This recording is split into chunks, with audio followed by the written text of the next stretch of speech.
It is one of the most prestigious hill climbs in the world, and this year we add even more spice. International multiple world champion Peter Solberg and his brother Henning are here, as well as former Formula One driver Mika Salo. The tension is palpable. The anticipation is electrifying. Launch, focus, commitment, courage, adrenaline. Who can push it to the full limit? Time is all that matters. Who will be the king of the hill? This is the Simola HillClimb in Knysna, South Africa.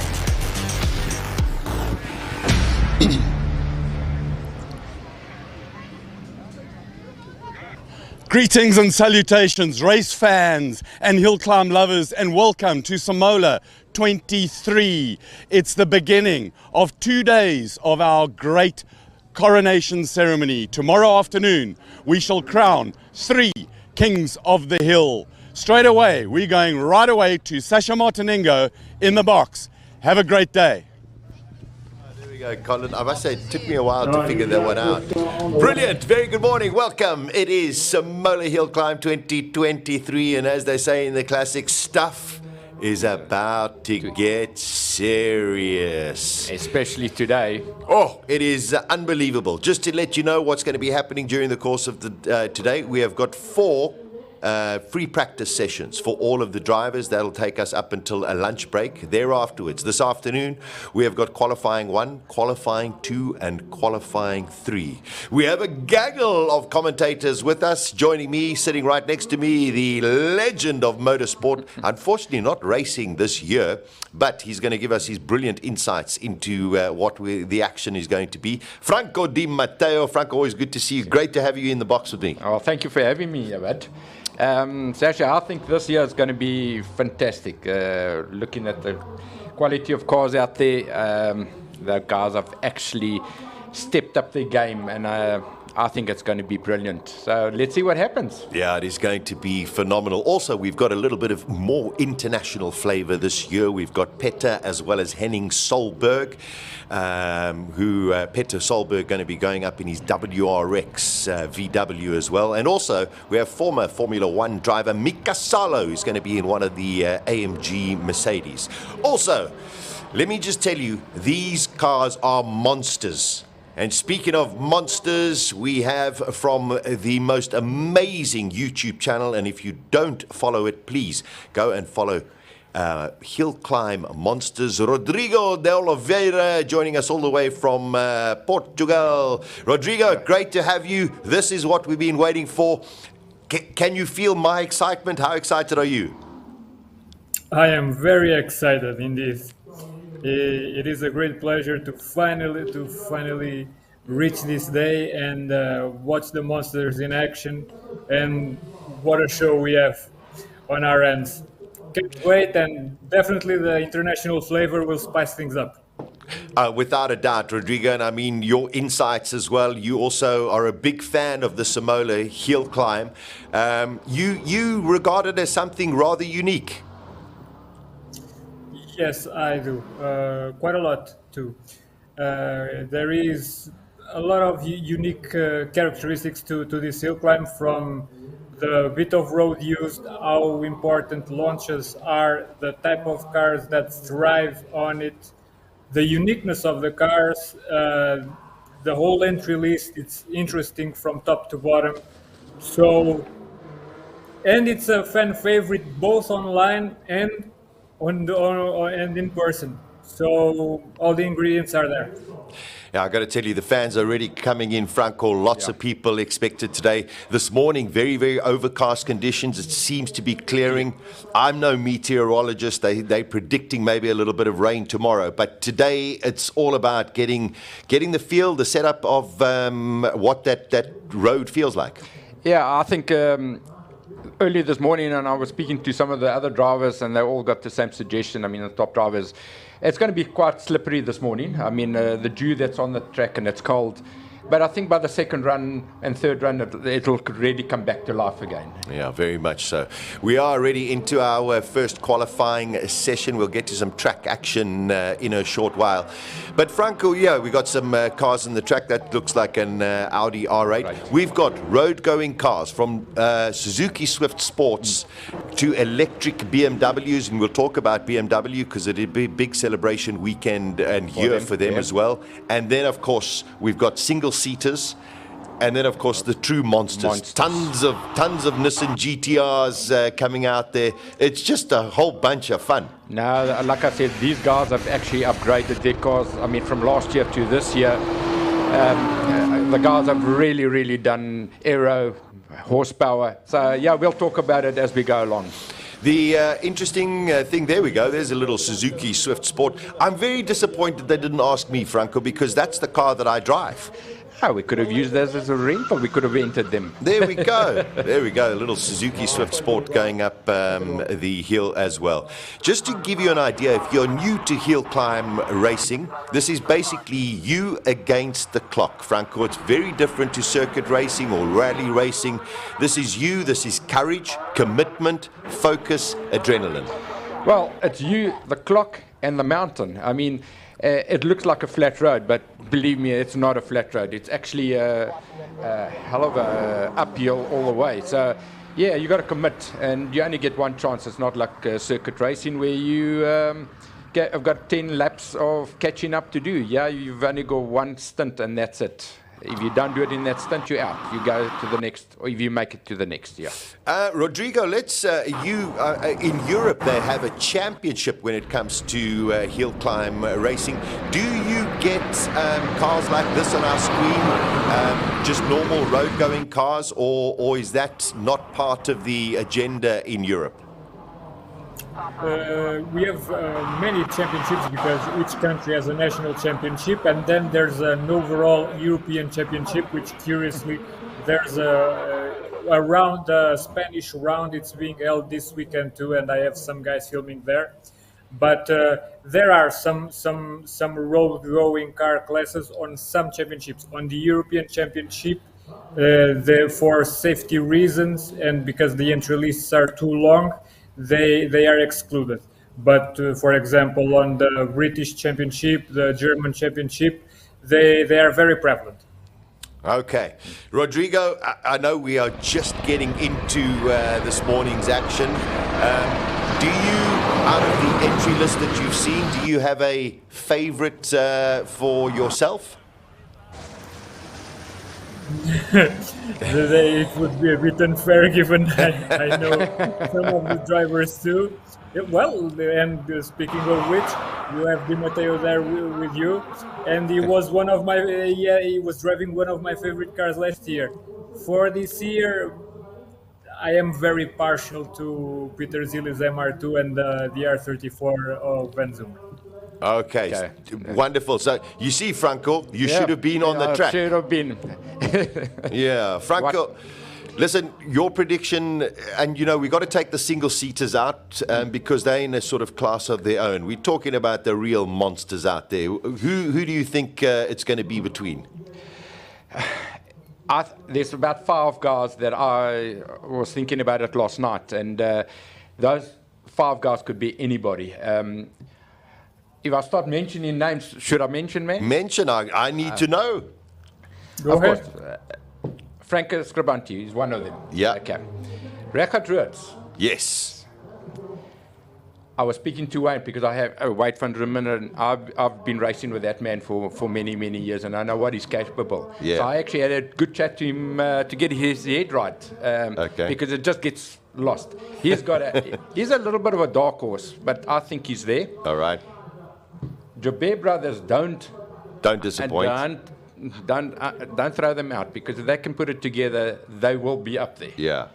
So between that 4-5 and now Peter, I don't know how fast that car is going to be up the hill, but the launch will kill everybody. I mean, that's fantastic. So Yeah, you know what, the competitions, it's so tight this year. It's going to be very difficult to really predict the thing. I think we should just write it in a piece of paper and put it away and see how far out we are by the end of the day. I think it's a great idea. We're seeing the Alpha going up. Here we got BMW going up. These are all just first runs for all of the drivers.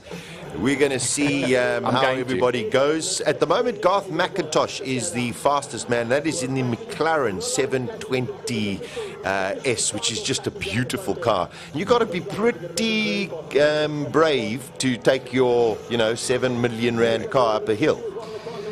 I'll tell you, to take a car up like that, well, you know what? You've got to enjoy life as well. I mean, you can't not enjoy it. So if you don't, what is life? Good, very, very good point. Very good point. Sasha, you asked me who do I predict. Who do you predict? Listen, I must say, Peter Solberg in the WRX car off the line is going to be incredible. I just don't know once he gets to the bridge if he's got the torque that's going to push him up that hill. Yeah. But Scribante and Reichardt. Reichardt, every year when he comes here, he's always there, and then they always have some little mechanical or electronic little niggles. If that car works perfectly, I think Reichardt's going to be right up there. 100%. Which should be a tremendous amount of fun. But I cannot wait to hear all of the noise from the Van Zoomeren cars. All that banging. That is just amazing. Just to let you know, if you are coming through to Neisner Festival today and tomorrow, up above the pits across the way, there are actually guys there, Franco, selling ear plugs. Because that's how loud it gets here at Simola HillClimb. It sounds like a cannon going off. But that's what the people come to see at the end of the day. Yeah, it's going to be amazing. Rodrigo, we're still in practice, and we've got quite a few practice sessions. We anticipate the track will get more rubbered in, and of course the times will come down. It is something very, very special, and your European viewers, do they embrace the Simola HillClimb as much as you anticipated? They do, and the biggest proof for that, it's the success. All videos I have posted through the years from Simola, how they were received. And up until now, and I was making some quick math last night, just so I wouldn't lie today. And just on YouTube, there is a total of around 24 or 25 million views combined from videos from Simola. Sure. And Wow. that's excluding Facebook and Instagram stuff. So in total, it should be over 50 million, something like that. So you can imagine that not only the European ones like it, I guess the North Americans too, and given the way my public is distributed, the Japanese public and the Australian public enjoy it too, a lot. Which is I amazing. can assure you that. I can assure. It's amazing, because hopefully the Australians and the Japanese are watching into the early afternoons as well. Right They now. are. Yeah. I'm following the chat on my channel's live stream and all that, keeping up, and there are a number of North Americans and Japanese guys joining in. Okay, listen, let's cross over. There's a little bit of delay on track action at the moment. It seems as though they're just checking debris. But a guy who was unbelievable in his final run last year, Robert Walk, is chatting with Coronation. I got Robbie Walk with me. Robbie, first day today, first runs. What's going through your mind? It's just all about getting the gearbox warm, getting the engine warm. I think just running through the sequence, I suppose, for the weekend. I mean, obviously, it's the first time we've come here with a new engine, new electronics. So, yeah, just about bedding in the car, and we'll progressively get into it today. I mean, there's 7 runs, so the first ones are just about getting a feel for it, and this afternoon we'll start pushing a bit. Does the fact that we might have a little bit of rain overnight, does that play into how you go into the 2 qualifying runs today? I think we have enough qualifyings to put a benchmark in place. So, I think it's about chipping away at it. I mean, last year we came here fresh out the box and we hadn't run the car, so at least we've done a lot of development work. We've run the car and a shakedown, so I think we're on the right footing to come here this weekend. So looking forward to it. I think we'll be able to do all the runs as well. So last year we missed a couple. So yeah, it's all about just getting those 7 runs in today and just chipping away at it. Going to be a great fight where you've got the younger driver and the older car, and then the older driver and the younger car, both British Hill Climb Championship winning cars, except yours didn't have the IndyCar engine in it. No, about 20 years older. So, I mean, obviously, the engine itself, it's obviously very different. IndyCar oval engine, so we've had a lot of modifications to get it right for this event. But I think, yeah, Greg and Bob have got it right, so it's running flawlessly now. Whether or not we've got the ratios right and the sequence, we'll have to see. But a 4-speed box, it's difficult to map it correctly. But yeah, I think we've got a good standard baseline. You'll do good. Thanks, Robbie. Back to the track. Let the cars do the talking.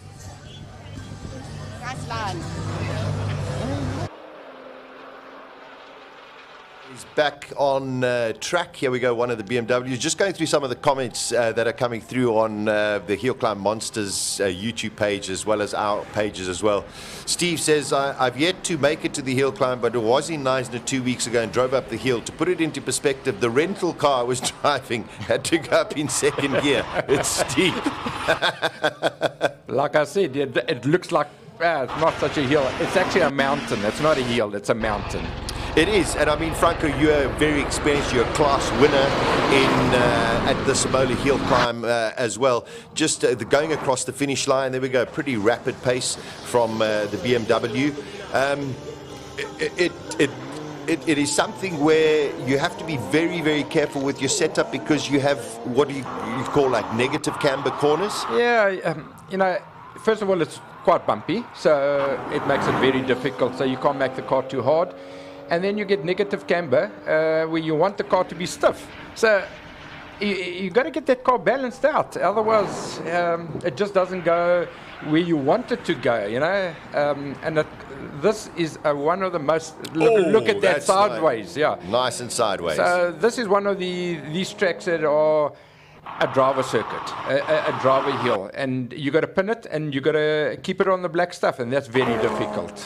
Now, those who are watching, you will see as the Supra comes past, those little blue, they are very much like pool noodles that are on the side of the track. In hill climb racing, if you touch one of those noodles, your time immediately gets deleted. Yeah. So it doesn't help. Okay, let's all be quiet and let's listen to this. Okay, we're waiting. Okay, seems a little bit of a delay at the moment.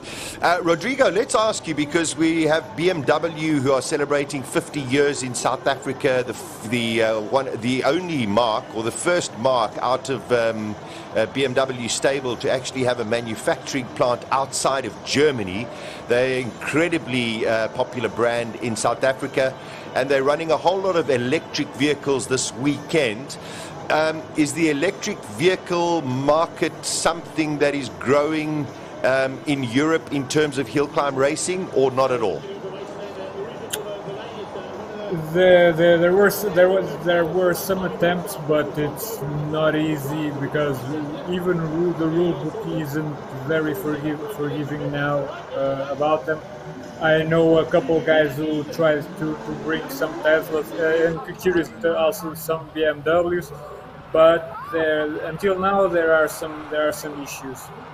I believe, and I love variety. I believe there will be a space for them, and with some development, we will have some classes for electric cars, and I like to see the battle between combustion and the electric stuff. But we'll see. It's way more difficult to assess than some people might want to believe. Well, there we go. There's an electric car. All you can hear is road noise, Franco. That's all you're hearing. And with the greatest respect to electric vehicles, at least this is a hill climb and it's not very long, so the battery at least will last. I think it'll last all the way. Yeah. That is naughty. But anyway, okay, this is what it looks like. We're into free practice this morning. Here's another electric BMW and a big weekend. Yesterday in Classic Car Friday, we had 5 really historic BMWs on the track, most of them coming from their own personal museum, which was wonderful to see. And now, of course, we have a great variety of their electric vehicles that they have and seem to be gaining popularity. Well, that is. And what's amazing on these cars, it's actually the pull-off. I mean, to me, yes. They go like an elastic band. It goes from 0 to 100 in like 3.2 seconds or 3.8 seconds. I mean, that's phenomenal. Very quick. Okay, we are into our first free practice session. Here is a Ford Ranger Raptor, which is, also what we call in South Africa, Rodrigo, the buckies. Most people just call them trucks around the world. Is this also popular in Europe? Not at all. This is something I love to. This is one of the aspects I love about Simola, and how excited everyone is for the Bakis. And like I said, as a fan of variety, this is great. And there's a lot of efforts to drive one of these things properly, managing that eye of center of gravity and all that. It takes some skill. We just do it a little bit different, Radicus. Come to Africa, we'll show you. Well, we did speak to this. I just love. I love BB Motors have turned a Nissan Patrol into, I think, the craziest SUV 4x4 ever. Wait till you see the front shot of this car. It's just bonkers, but it's amazing, Franco. I mean, that's heavier than a tank. I mean, look at this thing. Look at it. Look at that front nose.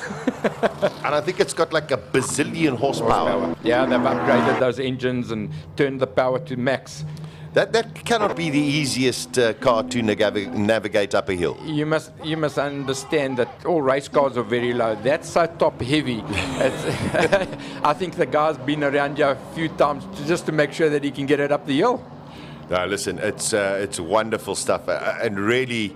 Where I'm staying in Neisner, he seems to be going very slowly. Yeah. Very slowly. Maybe a turbo pipe has come off. Or something. Or something. There is one, not that specific one, but there is one staying at the guest house where I am. And it's just quite a marvel to look at. Yeah, I think it's got a different front end on that car, and it just makes it unique at the end of the day. Yeah, unfortunately, it's not going very well. Yeah. At present. Oh, here we go. Here's one of the first crazy cars. Yeah, and that's got a Mercedes V12 in it. Unbelievable. Yeah, that's the Noble. So there we go. We got Macintosh still at a 48.6. It seems as though the Nissan Patrol made it to the to the top of the hill. And as you can see from those pictures, these cars with slightly heavier suspension you can see the bumps on the track. He's also going very slowly, so there could be a yellow flag out on track to tell everybody to slow down. I think that truck never made it over the start and finish line, and they just let this go out by mistake. It looks like it. You see, I think, you could be right. You could be right. Rather have your gremlins, Franco, in your free practice sessions. 100%. So now you can go back and do a little bit of work on it and see what's wrong. Sometimes just small things, a little boost, like you say, boost pipe, or just something small just unclipped itself. So you can get it going again now. The frustrating thing, Rodrigo, I suppose, for any competitor when it comes to any form of racing, but specifically hill climb, because everything has to be perfect, are the small little issues that so many hours going to preparing these cars, and then unfortunately something goes wrong, and it's a worldwide phenomenon. Yes, it is, and that's the nature of the beast.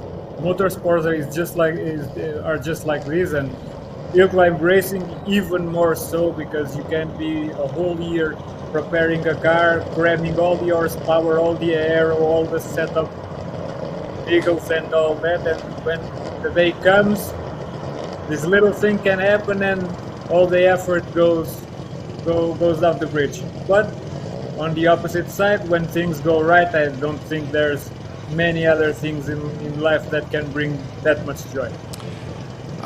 Spot on, Franco. Let's bring you on that point as well. When it goes right, and you've made it go right many times, what is that feeling like, especially when you pull off that line and you know, whoa, I've got that start. Now what does your brain do? You are so focused. Okay, so as you pull off, I mean, just to get the start 100%, I mean, that's the biggest failure that you can have is on the start. Clutch, side shafts, anything can go wrong. So when you get that thing perfect, it's just a bit of a relief. But then you got to go back into it. You can't just relax in it because the corners are coming up, and you got to just keep on that focus. And this is, you cannot make a mistake. If you make a mistake, as you can see, you got the mountain on the one side and the cliff on the other side, and embankments. So if you make a mistake, you're going to be in serious trouble. Coming up to that bridge, Franco, you can actually see how bumpy the track is. Yeah. It doesn't look too bumpy, and like I said yesterday, 3 years ago when we ran late and we were running in the dark, you could actually see how the top cars actually bottom out, and it was actually spectacular when you can actually see all the sparks coming out from under the car. So it is fairly bumpy. Yeah, quite amazing. This is free practice. You're seeing some cars going up at different kinds of speed. I just love this. This is the craziest thing. It's a BMW Z4, but it's not. Rodrigo, inside here is a NASCAR Hendrix engine. This has got to be one of the craziest cars I've ever seen. Is it a full space frame chassis? No. Okay. Even more impressive then, because that took a lot of work to cram that. I imagine it's a 4.4 engine, maybe, or even a 5-liter. So there's some real work, and then I don't know. It sure sounds good. Let's see how it will be driven during the week. It is driven by the father of the Giancarlo family, though, Franco, and he loves his driving, but I don't understand how you can keep all of that power and get off the line efficiently. The torque is the bigger issue here. Yeah, it's too much, but also they've upgraded the engine, give it more power. Rodriguez, I actually said to him yesterday, if they just turned the power down a little bit, he would actually go faster. The car is so strong that the poor guy, I think, is a little bit weary on it. Do you know if it's running traction control, state of the art? It is running traction control on that, but like you said, the Rodriguez, that thing has got so much torque, and a very, very small tire. So whatever you do, it still just breaks away. It's they're violent. Yeah, Rodrigo, you can see very, very hard suspensions on these cars to try and give them as much turning and less understeer as possible. We're now beginning to get into the classes where we have just brute force and huge noise. And I think that's the most exciting thing about any form of racing is the noise.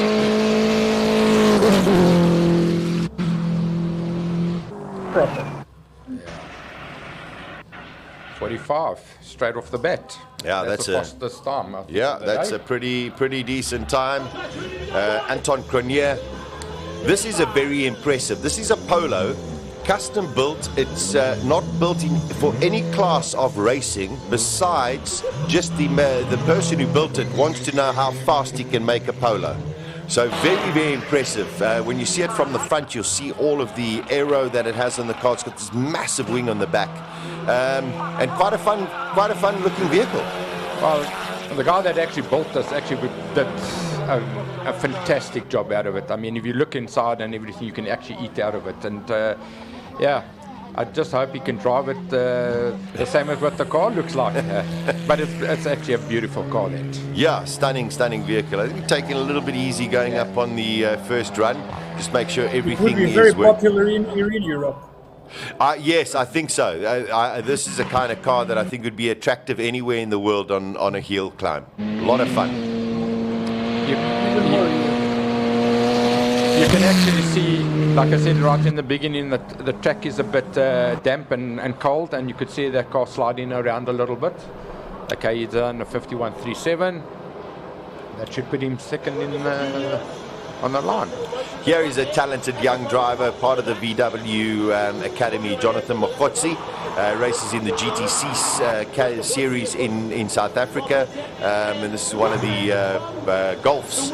So let's see what this young man can do. Very talented young guy, Franco. He is very talented. He's come in the Super Polos there. I mean, he's fantastic. He's one of the top little drivers. Yeah, great launch there as well. So nice little first run. Also, most of these cars won't have tire warmers until you get to the big boys. I think so. Yeah, I don't think they're allowed. I must actually find out on the rules on the lower classes. I don't think they're allowed, but the little guy drives it very well. And you see a little bit of a squiggle under braking, but probably everything a little bit cold as well. 100%, and the road is bumpy, so it just makes it more exciting to see things like that. Because also, that's also the trick of hill climb racing. You might be able to warm up your tires just a little bit, Franco, but the whole thing about it is your brakes are cold, everything else is not optimum, and it's a very quick and short run. You must understand, even if you've got tire warmers, by the time you get to the first corner, the tires have dropped by 20 degrees at least. So it's not optimum, but the guys do the best at the end of the day. Yeah, it's a pretty respectable time from Jonathan Mokotsi, a 48.9 in his first run. An identical car going out as well, all part of the VW group as well. And of course, VW have brought out the Henning, the Solberg brothers, Petter and Henning. And I think the crowd and everybody viewing is quite interested. Look at that. Putting it sideways. Yeah, I think I'm very excited and interested to see what the WRX car can do. Yeah, we're all excited. We're all waiting. Exactly. So we are getting another one of the Nobles going up. I think it's a rerun. And I actually made a mistake by saying it's a V12. No, it's actually a V8, 6.2 litre V8. Mercedes motor in there. Yeah. Now, Rodrigo, let's talk the Noble. I mean, very much a South African kind of developed car. Do you see any of these in Europe? The Noble, yes, but mainly in the United Kingdom, where they are built. And Lee Noble was the guy that designed them from the start. I have a couple of friends with doing time attack with M400s. Oh wow, okay. 45.0.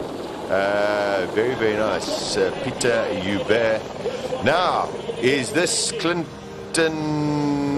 Weston or is this Mika Salo? Number 40. Clint Weston. Yeah, Clint Weston going out. This is the Mercedes AMG. It is a 2-litre 4-cylinder turbo. Now, Clint Weston runs the driver academy for Mercedes AMG in South Africa. He knows these cars backwards. I think he's done more laps than everybody put together in a Mercedes.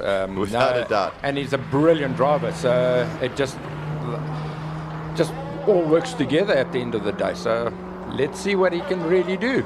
Yeah, let's see what he can do. I mean, as you say, he knows these cars extremely well. Next up, if we're not mistaken, should be Mika Salo in the identical car. Well, that's what it says on the program. Let's see who's next. Yeah, let's see what Clint Weston can do. Very impressive time of 47.6 for a first run. That's incredible. Here we go. This is what we've been waiting for. Petter Solberg. Listen.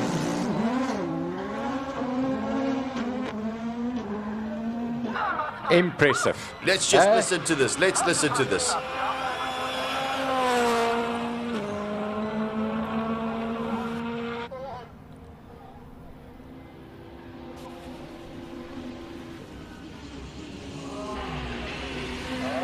4.99 seconds. Bauer, yeah. 199 k's. Up the hill.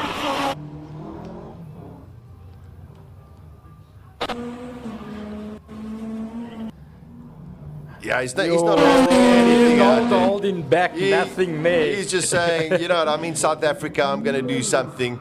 Let's, didn't get you there. 40.867.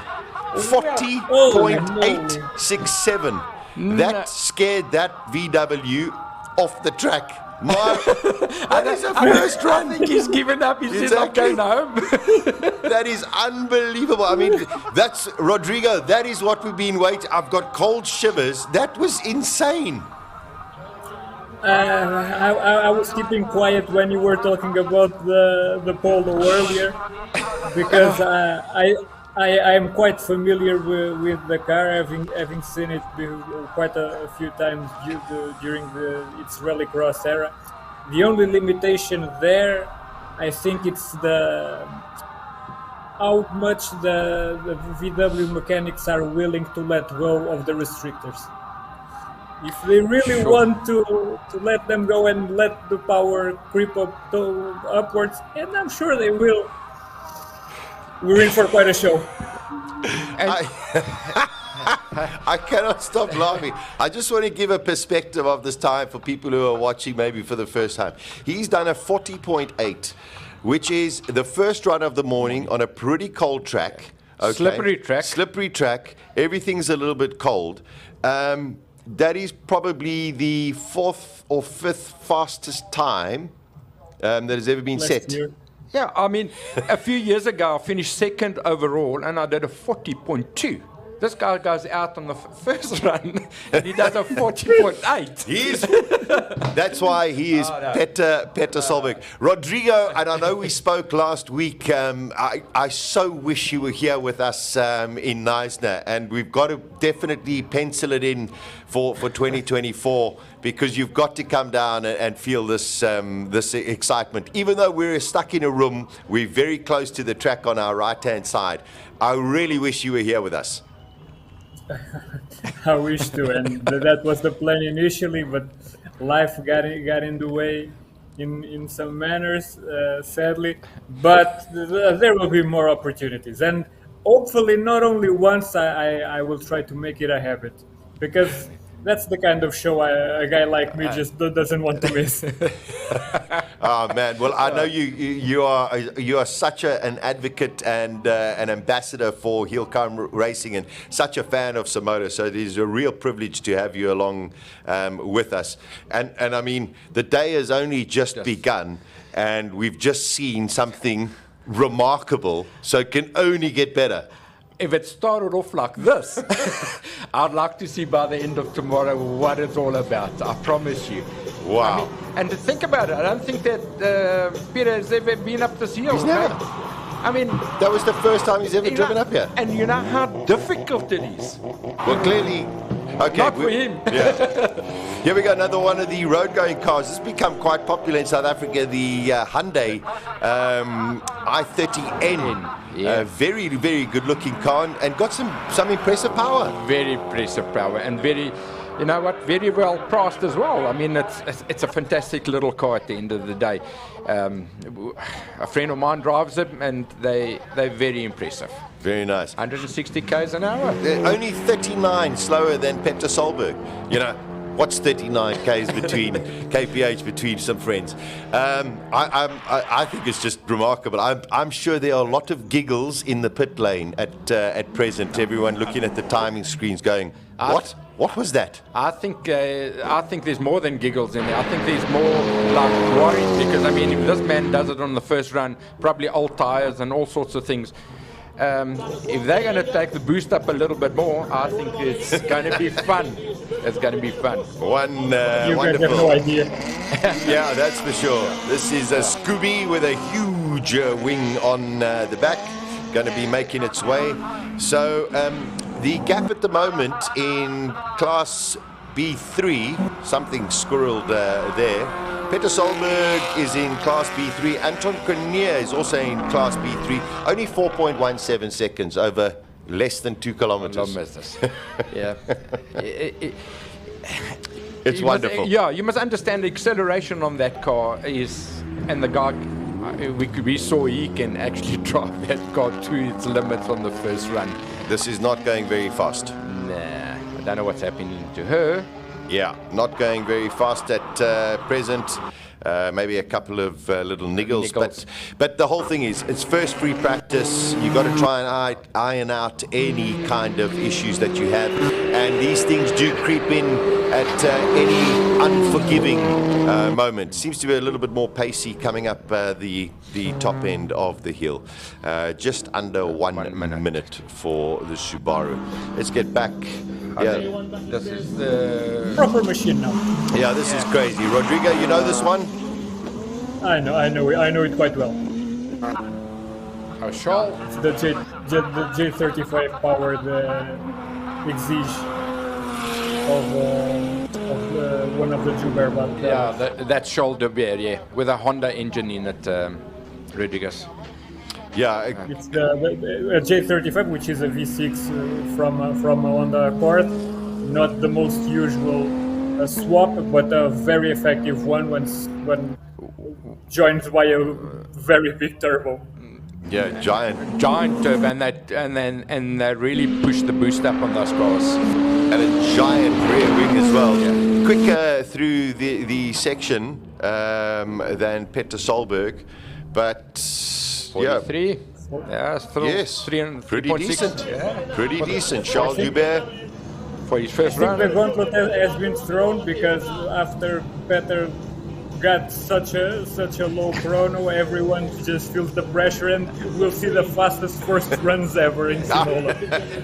I couldn't agree with you more. Those who went out gently before Peter Solberg are going, oh, wasted opportunity. Franco, it reminds me of you. You also like to go out flat out. Oh, look at that car, Solberg. Yeah, like I said yesterday, I put the gauntlet down on the first run and then let everybody catch up. The amazing thing is that there will be drivers going, oh no, the track's a little bit green, it's not there's not too much grip. Yes, there are different kinds of cars and different kinds of setups. However, the benchmark has been set very early. Yeah, this is noise. Here we're just going to listen to noise. Here we go, Rodrigo. I can see Rodrigo, you smiling. this is your car, my friend. Let's listen.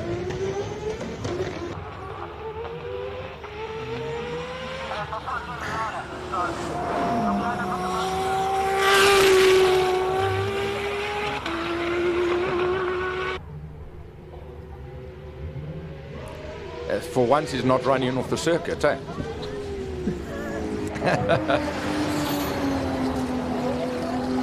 He's taking it a bit easy, I can see that. I mean, Wade actually drives harder than that. Just listen behind us. Here we go. Shh. Here we go.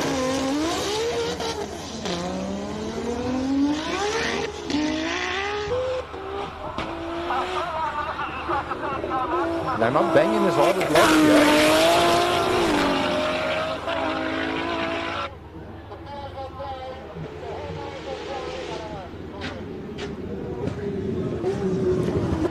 That's quick. 228 kilometers an hour. Yeah, I got to tell you, Franco, don't forget, last year you were standing out there and you could hear it. Now you got headphones on and you're in a cubicle. Believe you me, it's loud out there. That's the reason I've got the headphones There on. we go. Rodrigo, this is just, I mean, music to everyone's ears. Yes. Oh, yes. I'm trying not to swear. Well, yes. Oh, listen. I think you can hear that. Listen to this. That's his father and two sons, eh? Yep. Long live the RB26. In this Without case, a should be doubt. RB28 or RB30.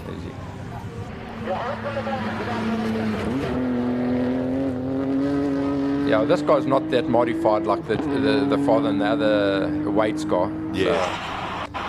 But still mighty impressive. Impressive.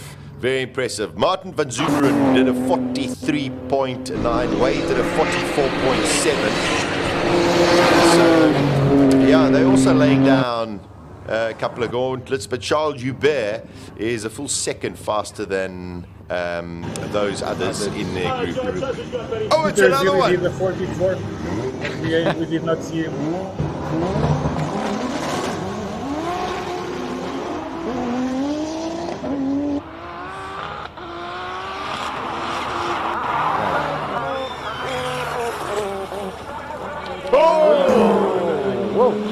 That was close.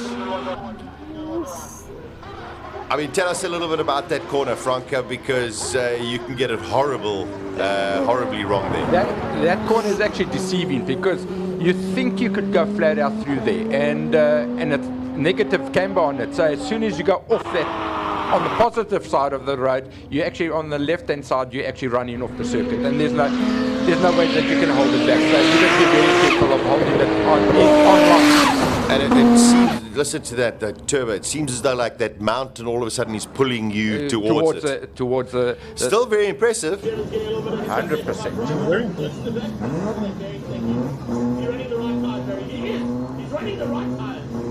Oh, Evans.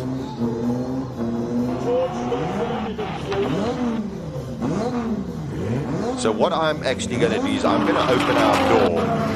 Just to get some sound in. Just so that you know, you get just an idea of it. So let's let this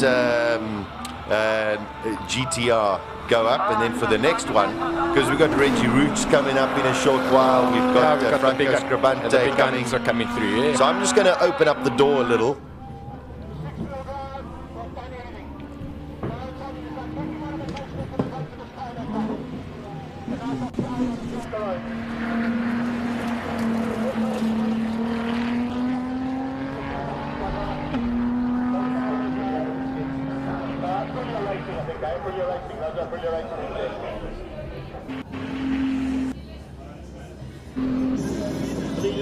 All right, we got our trackside commentators. I've opened the door as well. The Scribante brothers, Aldo and Silvio, they've done a huge amount of work to these Audis.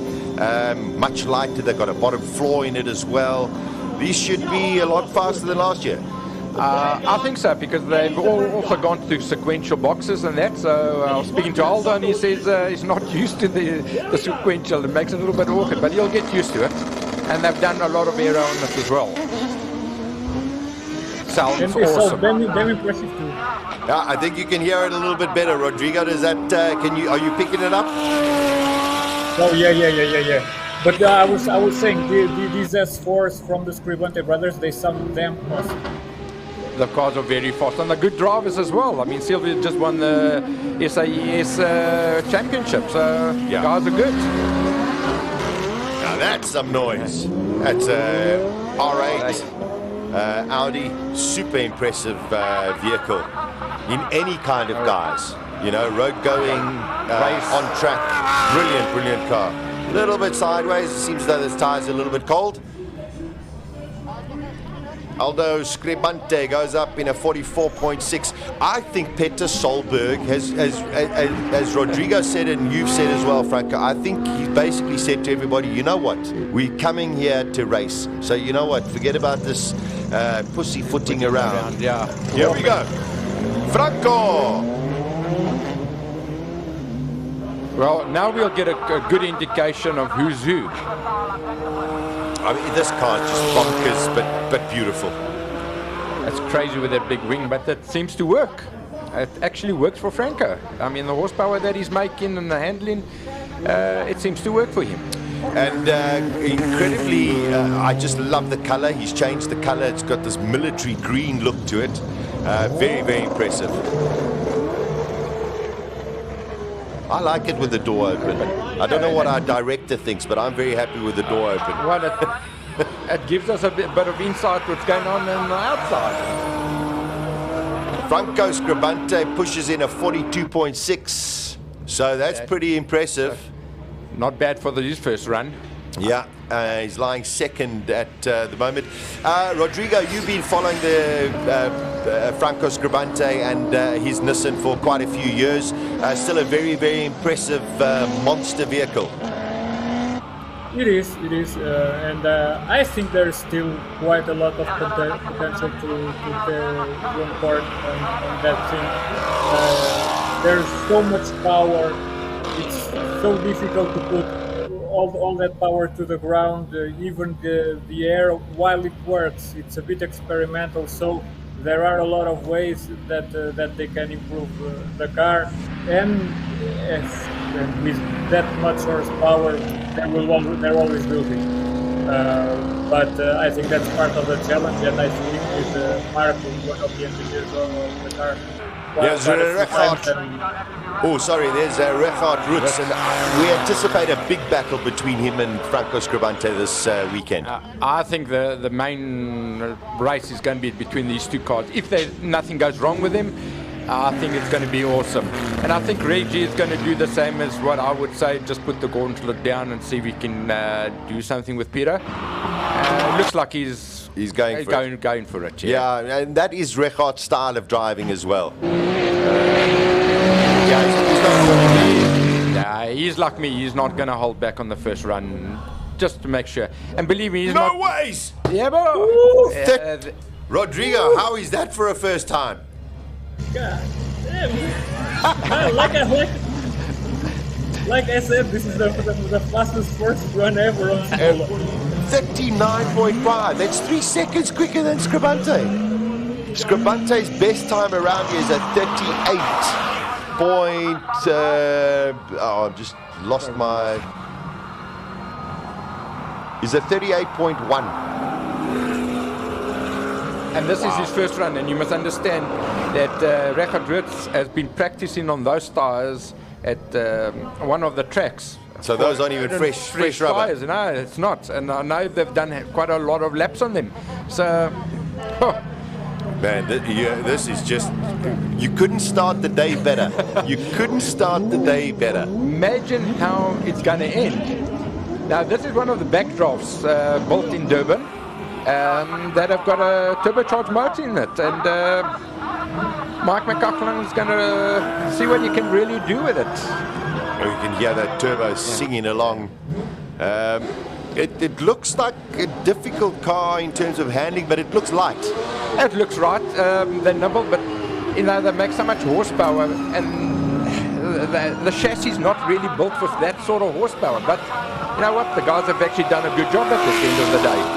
Yes, Rui Campos going up. He won yesterday in his classic car Friday. The Campos driver. I mean, these are cars that he's raced for years and years and years and just loves still driving it. He knows these cars off like the back of his hand. And I see, yeah, he's gone a little bit wide there, but I saw on the lap of the corner before. I mean, he's not even pushing it. He had so much road to use, so he's just taking it easy. Reggie Roots. Oh, listen to that. Something at the start line at the moment. This is Devin Robinson. Yes. He actually blew his engine on his car, and Craig Zank actually gave him the car to go and race. So he's only had a few laps, so...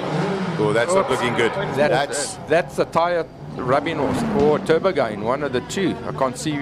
I can't see too clear. Yeah, it doesn't seem to have affected the... Could be...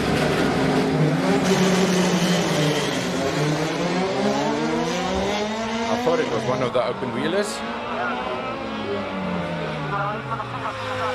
We have had a couple of times that have been deleted so far from the practice one. And of course, this is practice one.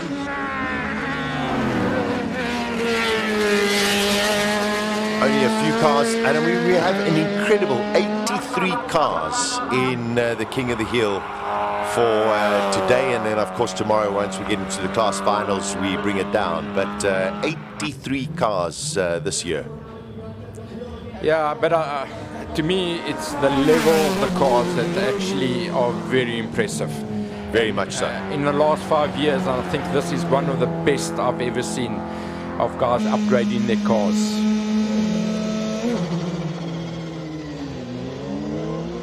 These single-seaters, if they get off the line, they really have a good shot. They weigh nothing. Nothing. They're like 500 kilos. They make 100 or 250 horsepower, and yeah, they purposely built the hill climb cars. So Devin Robinson He's in one of the single seaters. He's done a 40.8. No one close to Reggie Roots in a 39.5. He's just put that car, and I believe he's got lots of speed still coming out of that car. I think this is Megan Velak. That's right. In this crazy Suzuki.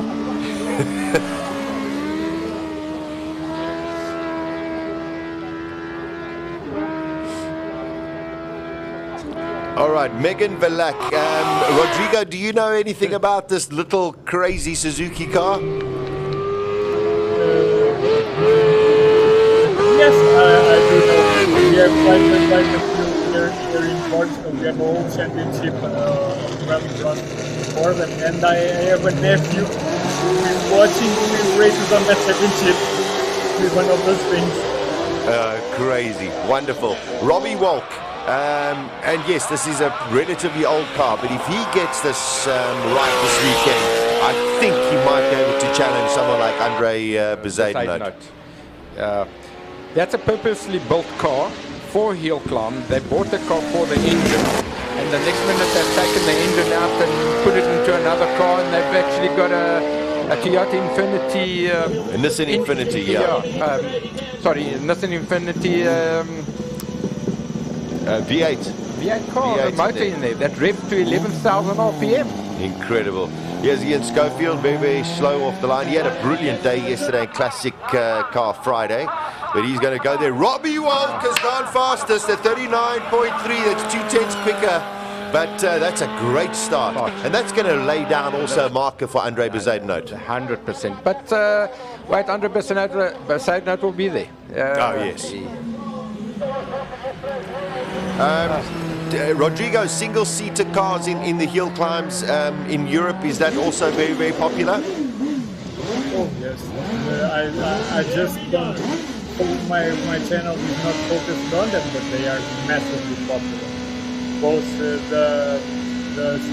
open wheelers and the 4 prototypes, they are massively popular. They are the ones fighting for the overall wins on the races, and there are 2 names that probably you will start hearing, you will start seeing on the comments, which are the 2 greatest HillClimb drivers in Europe, which are Christian Merli and Simona Fagioli. Keep an eye on that, because people will start wanting to see them on Simola. Phenomenal. Beautiful looking car of Andre Bezuidenhout. That is the whole field. We're just waiting for Andre's time to come through.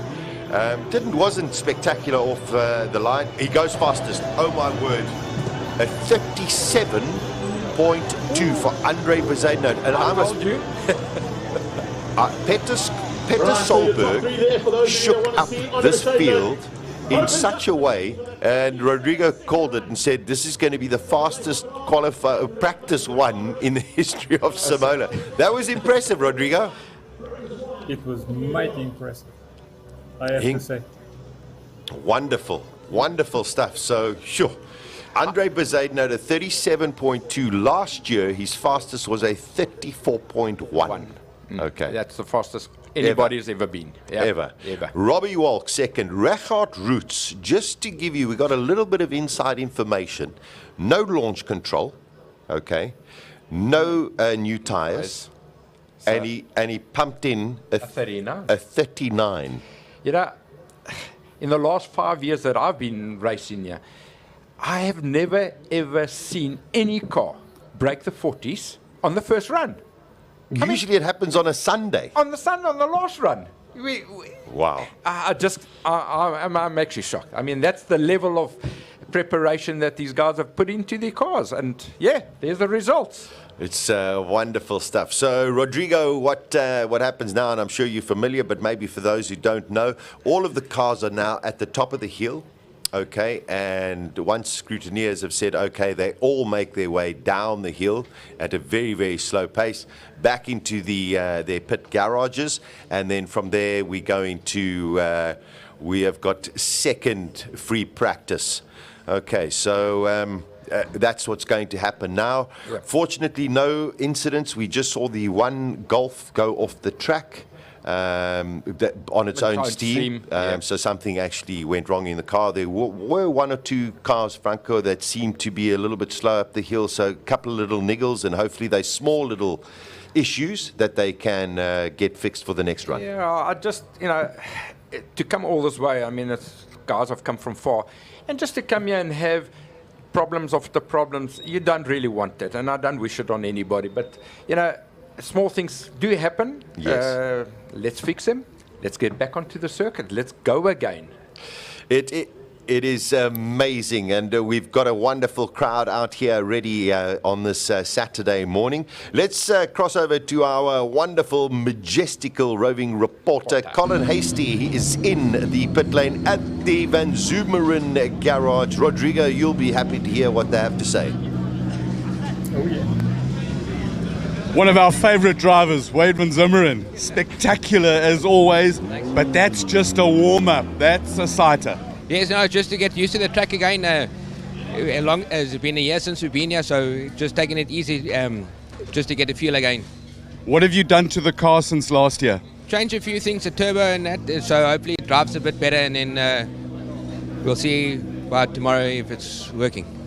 Well, all the best. It is one of Europe's favorite cars, along with Martin. It's totally spectacular. You're going to entertain us this year, aren't you? I hope so. Good man. Go Wade. Wayne Van Zumeren. Well, Martin Van Zumeren car over there. And then the most amazing Toyota MR2 in the world. Peter Zeely, sorry to interrupt you with your sandwich. How was this is warm-ups. This is get the driver into the thing. Check out the car. How did it go? As expected. So the car weighs half what it weighed when I started, because I scrubbed away the bottom. No, the aero is just too much, and the bumps. So we're going to lift the car. We have to, which is a pity, because then we lose aero.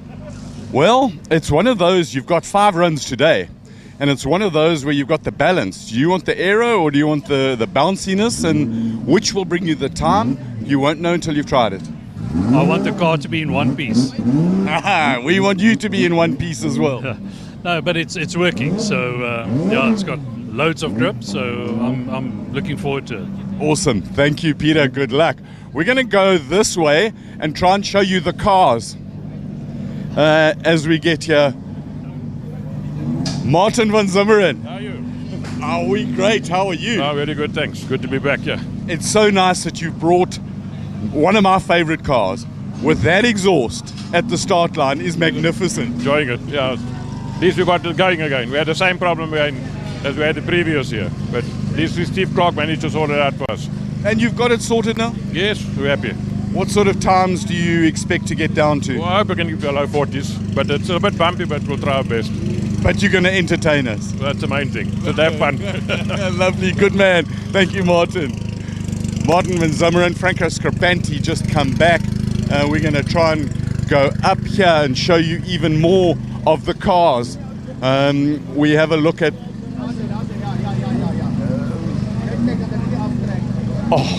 just magnificence of the engine. Scarpanti coming back in here. Silvio Scarpanti with one of the Audis. We'll have a quick word with him. Silvio, come and tell us, that was just a warm-up run, but how did it go? Yeah, look, it was our first run. I didn't even launch off the line. I just rolled it off and just got to get grips with the track. You know what I mean? I only did 3 runs last year, and I didn't really have enough time in this car due to a mechanical failure last year. So I just wanted to, I think this run and the next run I'm going to build, and then from run 3 I'll be giving it absolute full taps. That's a sensible way to approach it, and so much of this race is the 13 or 14 steps, the runs into the top 10 exactly. at the end. You don't win it on the first run, Colin. You know, you got to build, and let's face it, the runs only start at 2 o'clock today, is what counts, right? Yeah. So I'm going to build for that quali 1 at 2 p.m. and build from there. Had a bit of a misfire as well in the car, so we're going to just fine-tune it and get my driving fine-tuned for quali 1. Awesome, thanks, good luck. It's a great thing where you've got to tune the driver, tune the car, and tune everybody. We're going all the way up here through the madding crowds, and we'll get Aldo Scribanti's car over here. They've done a lot of work on the aero to try and get rid of the understeer on the car. Lots of carbon fiber. We love carbon fiber, splitter, winglet, exits. There's Aldo. Let's quickly have a word with him. Aldo, the helmet is even carbon fiber. There's carbon fiber for days on this car. We love it. Yeah, we absolutely love the event, Colin. We look forward to it the whole year, and it's just great to be here. Ian Shrosby and the organisers are wonderful. Wonderful event. We wish we had more of these in the year. We should have one at least once a month. I couldn't agree with you more. 100%. We'll talk to you and see what you do. The car, you've done a lot of aero work and some other tricks. Tell us about it. Man, last year we were battling with a turn-in on the four-wheel drive. So we got Quinsley Sail to help us with a bit of aero on the front. So we've developed more downforce on the front, and still early days. The track was a little bit slippery, but I think a few more sessions and I'll see what it's doing up the hill. I can't really comment now, but it definitely feels good so far. We've got to warm the car up and warm the driver up. Oh, 100%, yes. Good man, thanks, good luck. Thanks, Colin. And he's still sitting in the car. We're going to duck right in here and see if we can, even if he's sitting in the car, it'd be cool to talk to him. Franco Scribanti, it's hot in here. The car's proper warm now. It's toasty in here. And that was just a basic, don't launch it, to get it off gently off the line and see what it looks like. Yeah, there was like a 60% run up the hill, no launch, just to get in tune again and get everything warmed up and up to temperature. The first part of your program. First part of the game plan. The game plan! Because we've come to the finest Coronation event in the world. It's 2 days, and there will be 3 kings crowned on Sunday afternoon. King of the Hill in the modified saloons, King of the Hill in the single-seaters, and King of the Hill in standard production cars. This is the real Coronation. Let's go and look at some more princes who may become kings. Franco's the reigning champion, one of our other favorites. Stevie Clark, how's it going? Your backdraft ran properly today, huh? Yes, so it's Mike's first run. Mike's first run, you know. I'm very happy. Sorry, we just have the pit.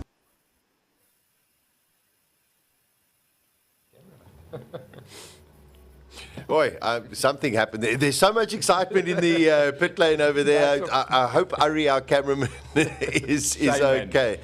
Rodrigo, I want to bring you in here. Listening to some of the comments, specifically Franco Scribante at the end saying his game plan. You, even on, I think anybody watching, you can feel that there's this element of needle, this element of tension before amongst some of the drivers. There is, but I think some of their plans have been thwarted by how aggressively both Peter Solberg and Reggie Roots started today, because everyone thought they were on the same page and going slower, but then there were 2 guys that just decided to throw that out of the window. So everyone is just going, okay, let's see how it goes. Let's reset. Okay, let's cross over back. Colin has got Reggie Roots with him with an incredibly impressive first free practice run. Reggie Roots, how's that for a warm-up? Yeah, I decided already before we came here that the first run I'm going to push and go, you know, just to get your mind into it. I don't like to start slowly, you know, to start fast and quick and know exactly where we're at.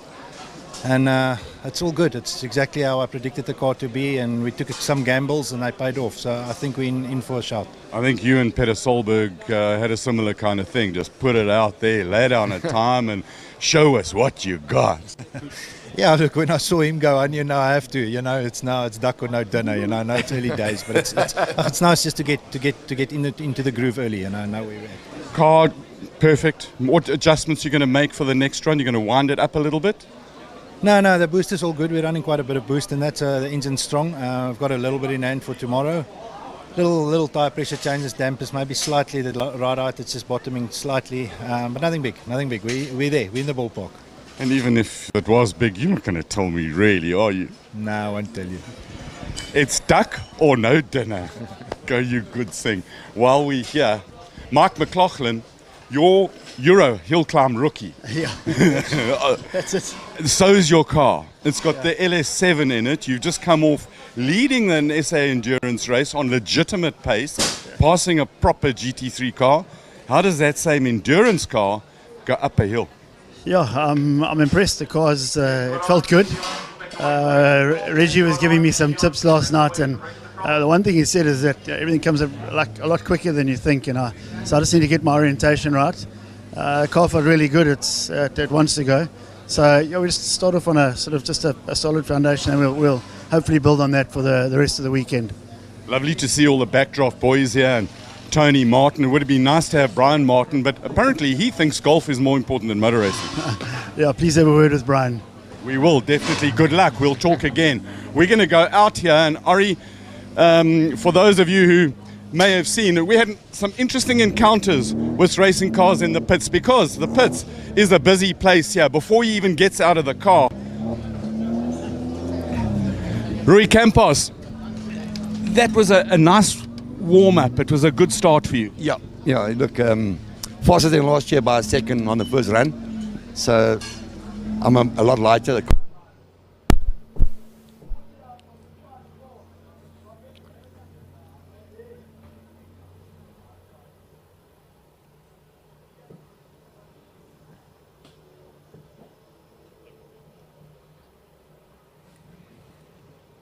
Unfortunately, a little bit of an audio issue there with Rui Campos and Colin Hasty. But, I mean, Rui Campos also second quicker than last year already.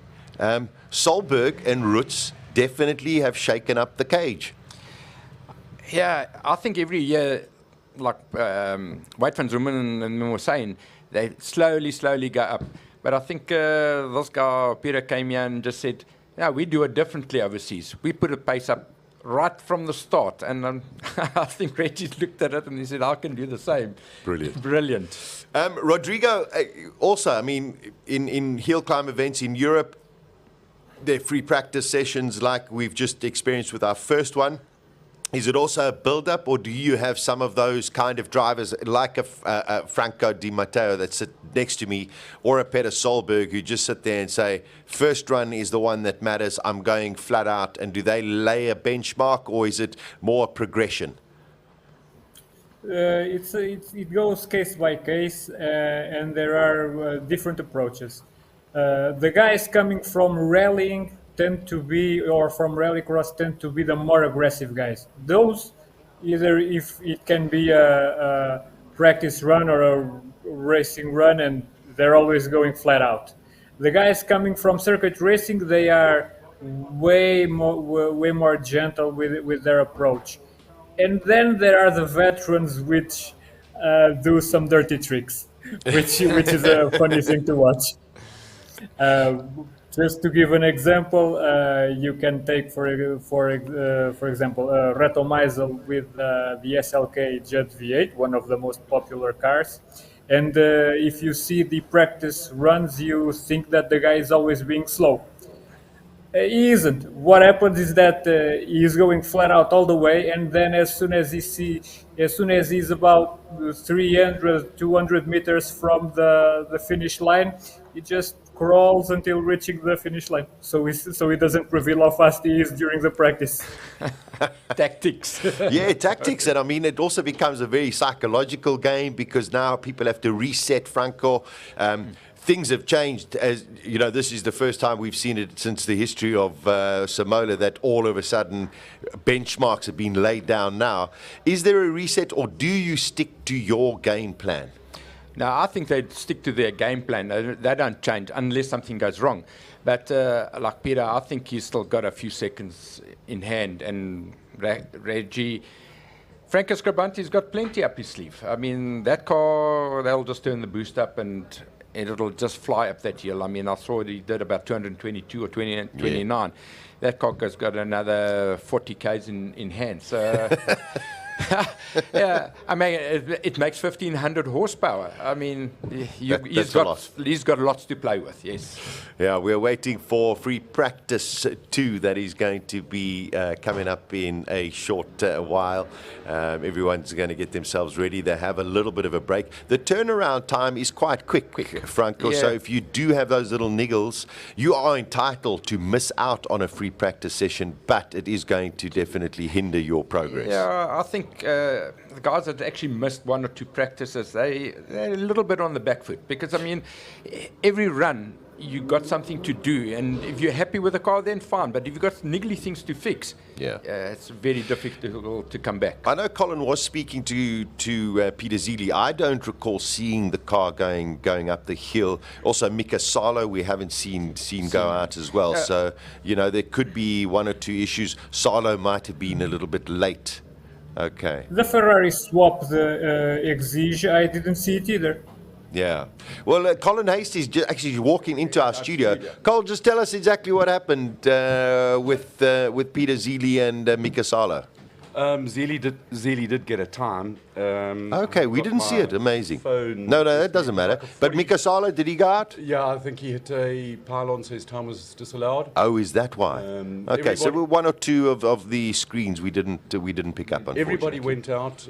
Everybody's warmed up nicely. They've got a game plan. They've got a run plan. The 2. Colin, come on. Before you carry on here, let's be honest. When that time was set by Peter Solberg, a whole lot of eyes got opened. I mean, we laughed for about 5 minutes, all of us, plus Rodrigo. That's why we missed the. That's why we missed Zealy, I think. We were just in hysterics because we were like, what has just happened at Simola HillClimb? It was amazing. But just seeing him come up to the line and in the pit lane as well, proper focus, eyes incredible on the scene, and they've come to race. They've come to win.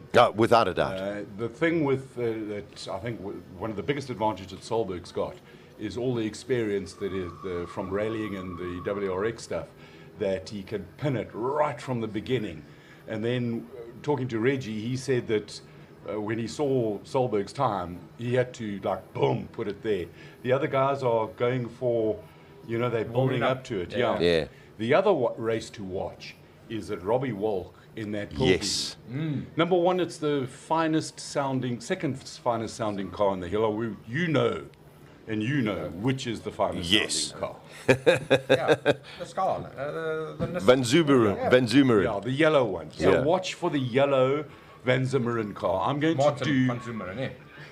to do an exhaust can thing with that. Stand at the exhaust and get blown away. Well, I tell you, Rodrigo's feeling the atmosphere through the TV and the speakers, etc. So what we have actually done is we've opened our door here in our studio so that he also can feel the ambience and the just craziness of the cars in the line. And let's bring you in, Rodrigo. I mean, it was quite a fabulous first session. It was. I wasn't expecting to see the number of the guys just going flat out straight away, and most of all, it's fantastic to check in again with the Simola monsters, because we have only one time during the year to really watch them being driven flat out, and that's something that should be corrected in the future. There should be a HillClimb series in South Africa, I believe. Well, we've been talking to the guys in the pit lane, and Martin Van Zimeren says we need one at least once a month. And the thing is also, Rodrigo, we're a big country and we've got such spectacular roads where you can actually hold, never mind Simola, anywhere in the country. And it would be wonderful to have a series of, let's say, 5 or 6.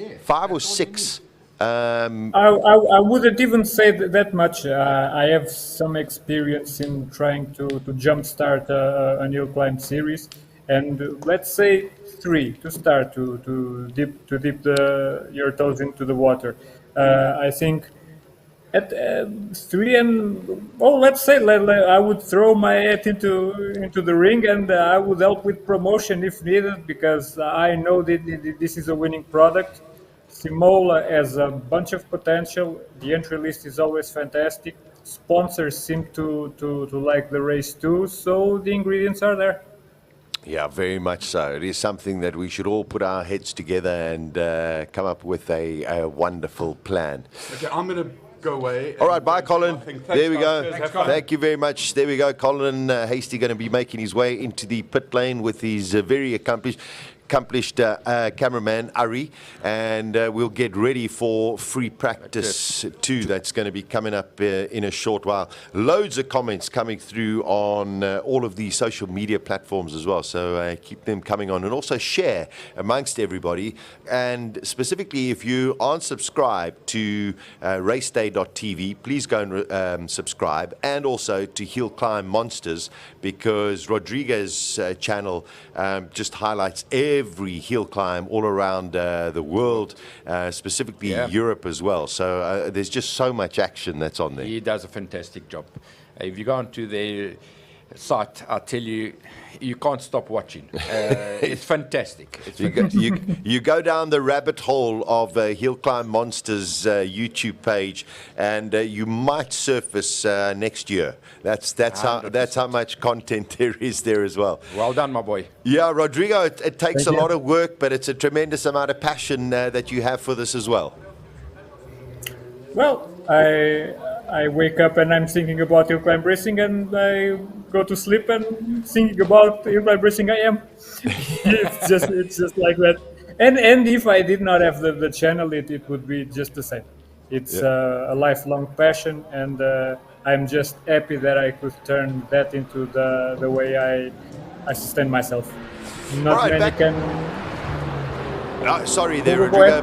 Back to track action. Here we go. The magnificent McLaren 720S out on the track. We've got one of the Shelby Mustangs going out there as well. Brute power, Franco, but not the most gracious handling vehicle. The car is a bit top heavy, I would say, but that's Paige racing that car. And I mean, that's 780 horsepower or something like that. I'll have to look at it, but she handles it very well as well. I just got a lovely comment from Essex County Photos. Say, greetings from the UK. Keep up the great work. Yours is the only King event I'll be watching today.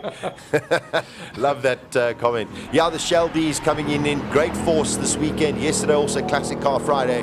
But today, of course, got a couple of brute monsters. There's a Cabrio Shelby going out on circuit as well. These are more the road-going cars, and we do have various categories that all of them, of course, are trying to win a class. You know, you can't compete with everybody, but you still have a chance to win your class.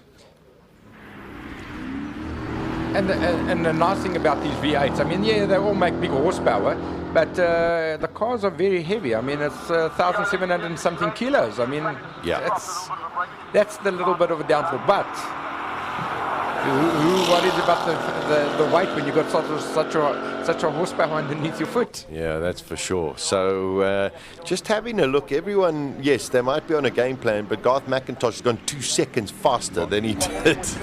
So Peter Solberg woke up Simola HillClimb, and I think everybody around the world. Well, even down the guys that were still sleeping, I think the shout was so loud that everybody's they're all coming here. I think I don't know where they're going to accommodate everybody on this hill, but I think the whole of Neisner is going to be making their way up to the hill climb at Simola. That Mustang did it quite at high speed, 177 k's an hour. I mean, for a heavy car like that, well driven. Let's compare it to the Audi.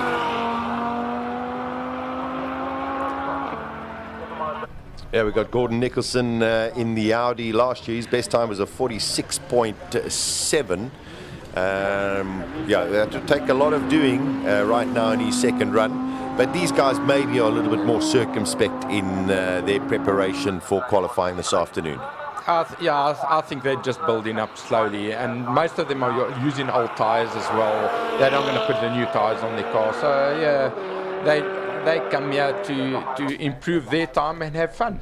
Something very special, Rodrigo, about this M5 that we're looking on screen, especially the way it sounds. Oh yeah, that V10, F1 derived V10 really is quite something. I was fortunate enough to have I had a M6 V10 during 1 week with me, and quite unforgettable. Yeah, beautiful, beautiful guy. I must say, if somebody said to me, you can have a BM, I would say that specific one, the V10 M5. Here's my car. I drive this, by the way, Suzuki Swift Sport, but I'm unfortunately not going up the hill. I would love to test my skill against these guys, Franco. Well, you know, you've been doing it for a while, Sasha. I mean, come. You're not that bad a driver at the end of the day. Bad, thank you. Bad is a wrong word, exactly. but I'm okay. Yeah, there we you're go. okay. Yeah. I'm okay. Yeah, but it's great to see. Also, as mentioned in the driver's briefing this morning, having more manufacturers coming into Simola HillClimb as well, representing the various brands of South Africa. Very, very important as we go forward. I mean, Suzuki, Honda, Mustang, BMW.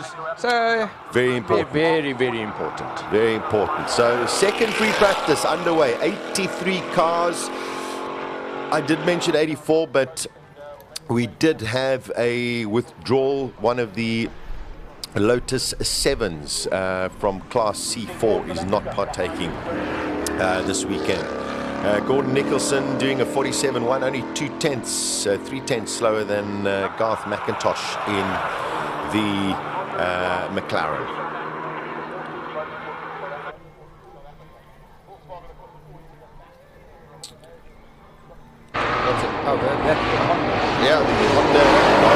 That's Dion Hubert. I nearly didn't recognize Dion Hubert because he cut all his hair off. I actually saw him this morning and I'm thinking, who's that? Yeah. Dion Hubert, I mean, a multiple champion of South Africa, incredibly talented racing driver, still to this day, so highly respected. I've actually got big respect for Dion Hubert. I mean, many years ago, I've actually put him into my car. I actually broke my foot just before Cape Town, and I invited him to race my car. And he showed me that the car could go faster than I've ever driven it. So that was like Peter put it in the gauntlet down, and it actually woke me up and said, you better drive this car. No, there we go. No, he's a fantastic driver. Incredible. Also nice to see the Audi mark out here as well. This is the Audi TTRS. There's a Suzuki going up the hill. So they're also pretty nifty little cars. 100%. You know, 55.5 is not far off the record that was set last year. So everyone's taking a little bit of wake up. That right foot is going a little faster. The problem is that, you know, you don't drive this track every day, this hill climb every day. So you come here once a year. So cars take a little bit longer to get into it, but they'll get there. Jean-Pierre van der Walt said he's got a couple of niggles with his Porsche. He's won it 2 years in a row. Very lovely young man, but not entirely happy with his 911. Yeah, like I said in the beginning, some guys start fidgeting a little bit and they just go the wrong way, and then trying to get back to it, it's quite difficult. But he'll get it, he'll sort it out. I'm sure he will. Another BMW. Yep, we did mention it a little earlier, and we'll mention it, of course, during the whole of the weekend. 50 years of BMW in South Africa, which is a wonderful achievement for them. We've got some Toyota Supras that are out here as well. We've got a whole bunch of other cars. Here we go. This is an engine-powered, an ICE-powered BMW going up the track. Oh, that's pushing. He is pushing it now. 100%. That's pushing. A 51. 51.26 for Martin Wild. Here is the very interesting Toyota Supra. These must also be quite popular, Rodrigo, in Europe. They are, although the GD86 turned out to be a bit more, even. Okay, fair enough. Robert Gearing in the M2 goes in a 48.3. Not bad at all. The Alfa Romeo Giulia Pitporchita, he's been coming out for the last 5 years in this car. Just loves driving it. Loves driving it. And I mean, the first year, everybody was dying to have a car like that, and he actually comes here and he puts it on the hill. I mean, fantastic. You live life. Yeah, you got to live life. Oh, that sound. Whoa, that is huge. Oh. Whoa. Okay. He's so lucky there. Yeah, that's he's so lucky there. A change of underwear, perhaps. Okay, let's listen to this, Franco. Here it comes.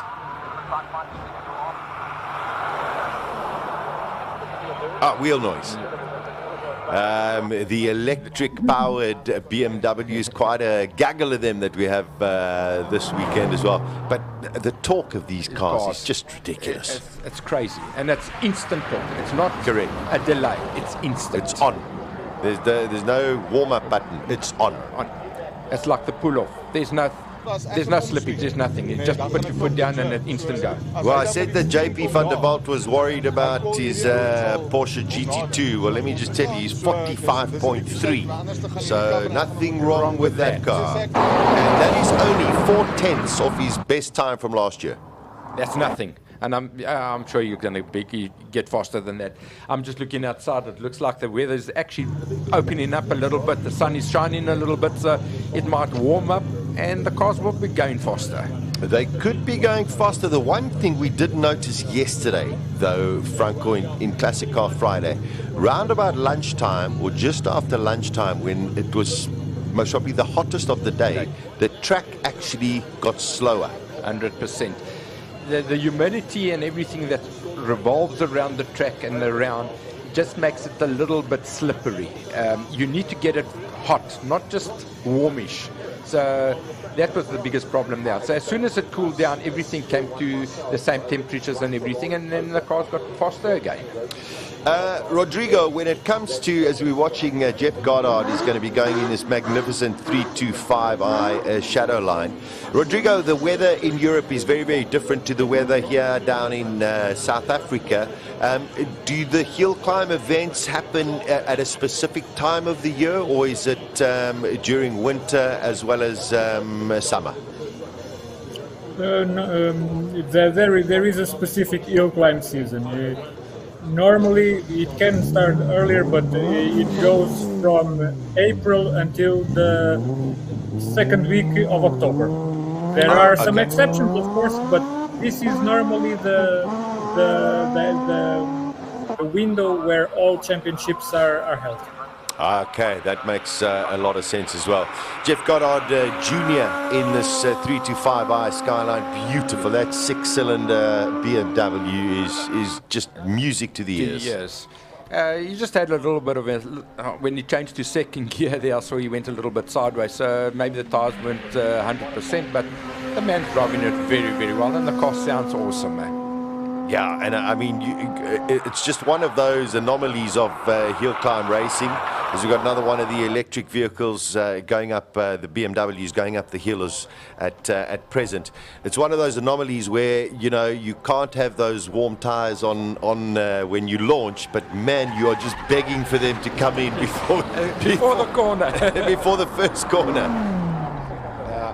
It just makes it difficult, but it's, you know what, it's a road car, so it is what it is, and you've got to just accept it. There he went, he was pinned it, and you could see he went very wide, and but he's kept it there, and it's coming up the hill. This is a very interesting car. Ashley Oldfield is driving it, the XM.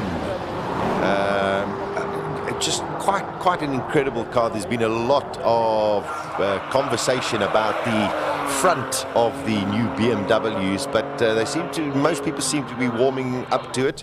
Here we got a bakkie. That's what we call them here in South Africa. Some people call them a ute, some people call them a truck. In South Africa we call it a bakkie. And you've got to be pretty brave to take something up like that. It feels like a battleship. It feels like you're on the sea. It looks like, I mean, it wobbles around. But impressive, 142 k's an hour up the hill. Very good. Very, very good. Yeah, we've got a Porsche GT3. That's Sean McKay. Eugene 996. Yeah, there we go.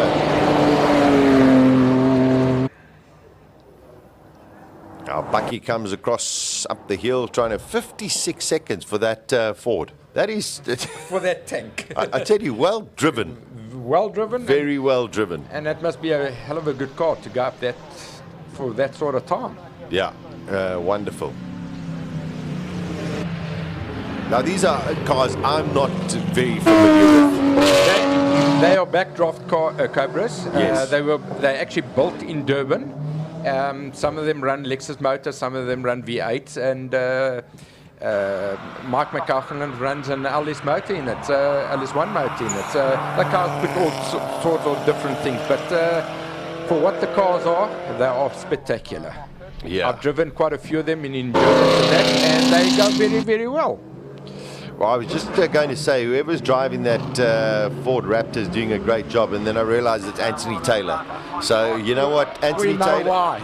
now we know why it's going up so well. Okay, first time we're seeing Ricky Gianacaro in his Lamborghini. Yeah, Ricky has been upgrading that car now, and also he's driving it very, very well as well. He races in the G&H extreme cars, and he's getting the hang of that car. I mean, I think it's the second time that he's out there. So, yeah, I think he'll improve as we go along. Very, very nice. I mean, there are a couple of cars that we didn't see in the previous. It's beautiful. Beautiful Lamborghini. At 47, not bad at all for his first run. Not bad, 47. His best times are 43. Let's see. This is the Audi after the Mercedes of. It's Pierre Bester. Pierre Bester in. Now, this car originally was his wife's car, and then he decided, no, he's going to turn it into a race car. And I don't know what his wife's driving right now. But Pierre's having fun. This is a beautiful Golf that he set out. Oh, a little bit wide. I don't think any damage there. But purpose built just to see how fast they can get a Polo to go. And I mean, the way he's driving it seems to be quite good, because I mean, he's been pushing it, and I think just understeered a little bit, but good car control, and he's got it back on circuit. Yeah, and Lee Thompson in that as well. Okay, this is one of the Toyotas. Yes. Yes. Yeah. So Hyundai a couple of years ago came out with the i30N, and then Toyota came out with their GR. So very, very impressive. 48.3 for Lee. And a 42 for Cronier. Anton Cronier. Yeah, Anton Cronier.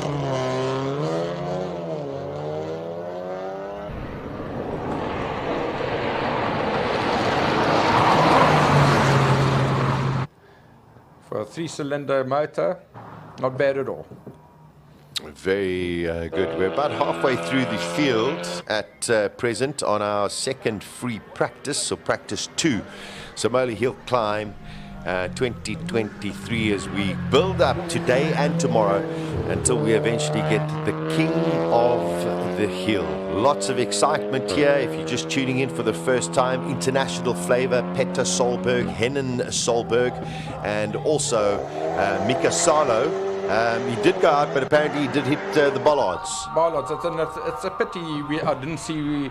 Yeah, we didn't see his run. So I would have loved to see it and see what sort of.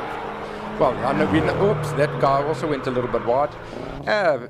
It's nice to have international drivers here on our turf. Without a doubt. Without a doubt, yeah. Very, very lucky. So we've got a couple of the Golfs that are going out there. I think this is Diane Paragachi in the Golf 7R.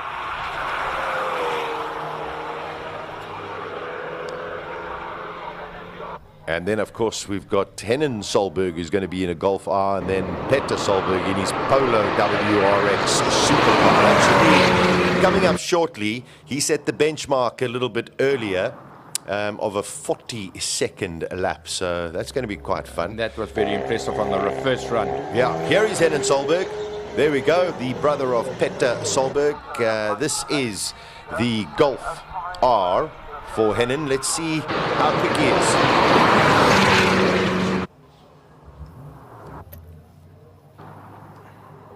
That's a 48.4 for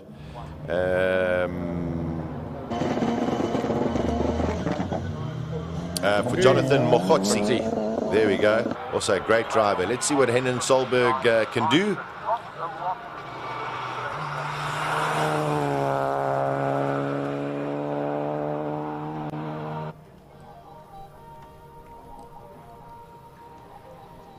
Hopefully our cameras will cross over to Henning. He must be getting close to the top of the line. There we go.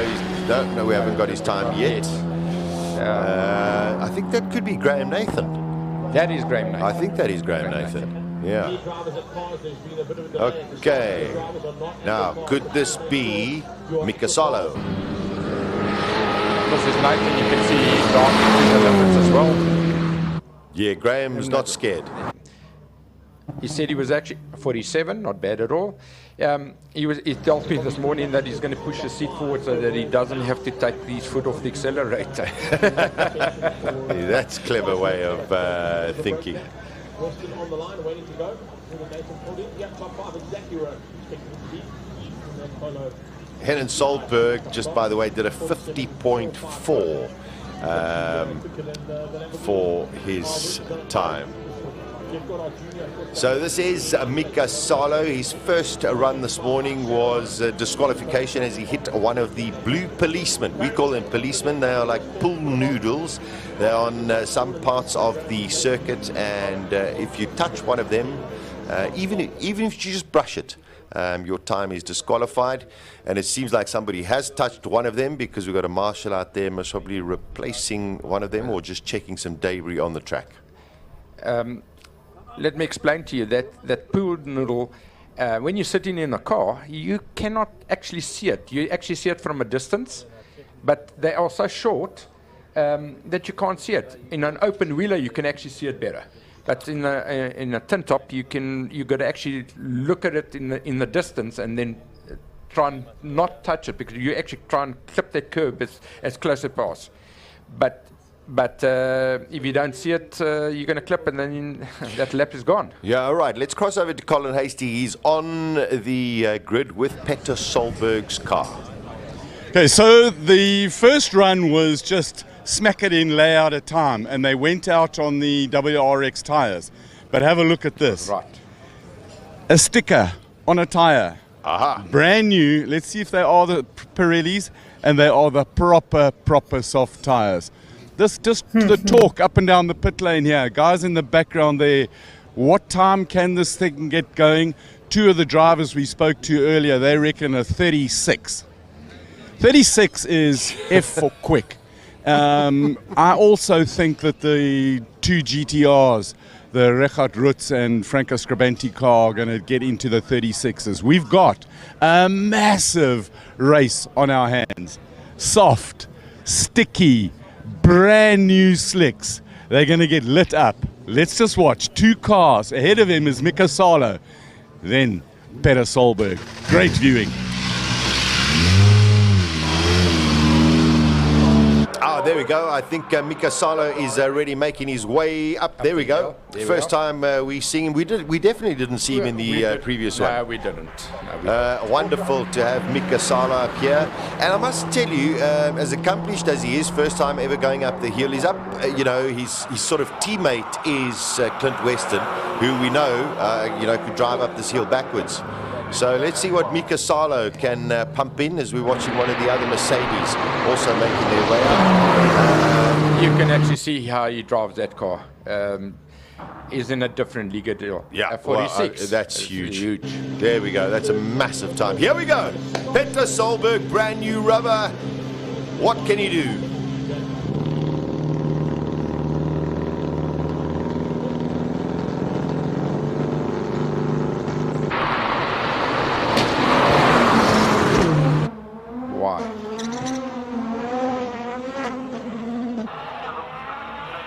Peter Solberg, first time going up the Simola HillClimb, nearly broke 40 seconds. He's not holding anything back, Franco. He's like me. He didn't even touch brakes through that. He was flat out. He was flat out. Flat out. A little bit of bump, a little bit of squeeze in the brakes there. It's just a pity they haven't given us the top speed of that car. But anyway, it's okay. We'll get it. We'll get it. Let's just cross over. Hopefully, he's going to come across the line now. We'll get what Peter Solberg gets. Leaning on it. He's flat. Oh, he went 40, he went a little bit slower. I think the tires were gripping too hard. Maybe. Yep. Maybe, but there's still a very, very impressive run. Very impressive run. 41.5 for Peter Solberg. Just to let you know, we go back down where Mika Salo was. What did Graham Nathan do there? Time deleted. Track limits. That's Mika Salo again. Track limits for Mika Salo. That is car number 39. Yes, it is. So, well, listen, he's going up the hill. He's going up the hill, but that time, unfortunately, is deleted. You looking for Graham Nathan, Franco? Yeah. What time did he do? I shall find it. We're letting Rodrigo be a little quiet until we start getting into his favorite V8 monsters.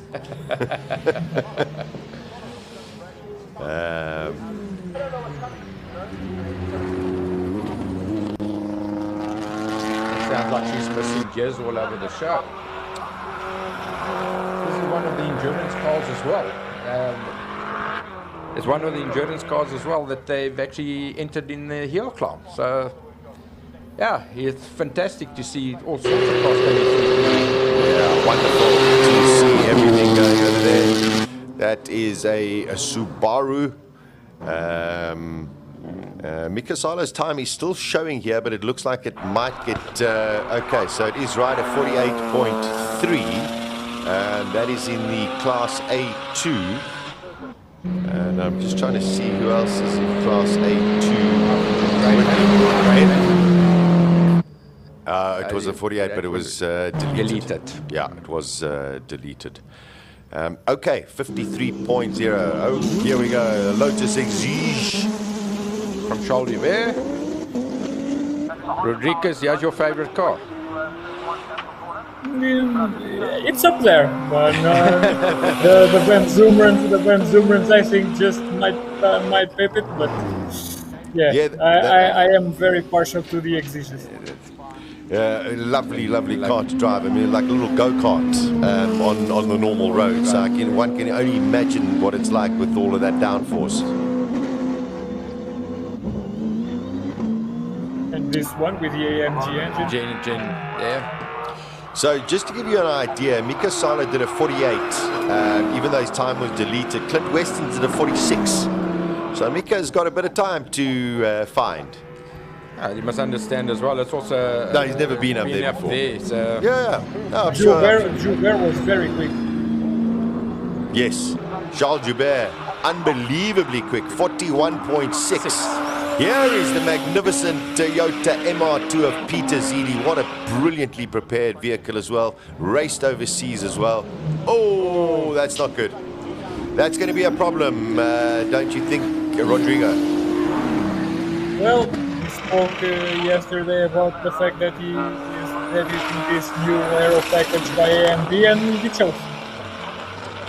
And to get the balance out right on that car, I mean, they put so much downforce on it. You were saying like 2,000 pounds of downforce. So to get the balance is not easy. Well, I hate to tell you, it may not have looked impressive at his fastest. On the go, 41. So it may have been porpoising like a Formula 1 car. Oh, wait, let's just keep quiet.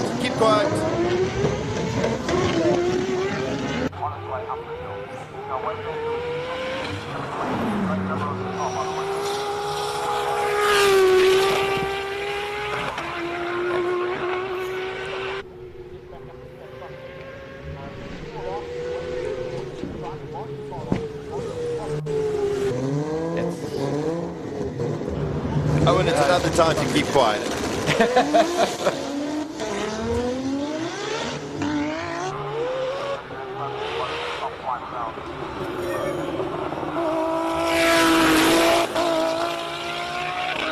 They've got so much power in those cars that they just can't keep it on the road. No, it's just beautiful. Check that. Look at that. He's actually on the wrong side of the road. Couldn't bring it over.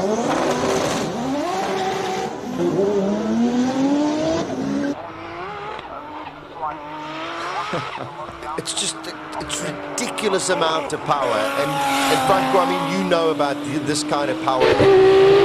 It's incredibly difficult to control.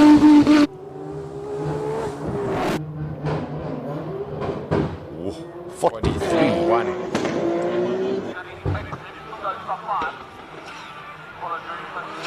And I believe some of the guys aren't actually showing their hand as well. This is Dango Farouk. Yeah, Farouk Dango, of course, and of course this car racing in a tribute to his late son Mohammed. Did the same yesterday when he raced in his BMW. But such a wonderful man, Farouk Dango. Great to see him here as well, supporting the event.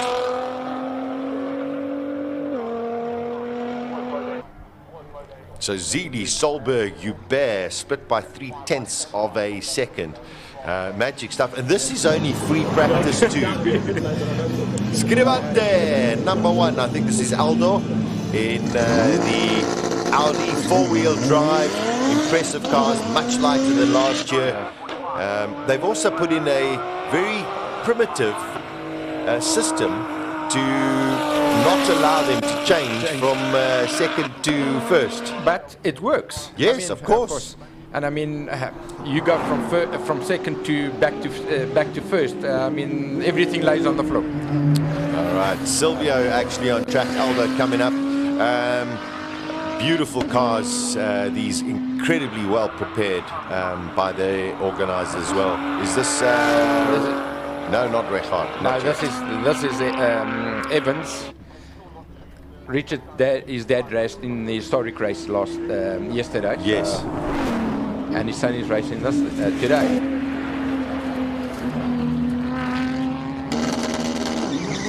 This is Aldo. This is Aldo waiting to see what time.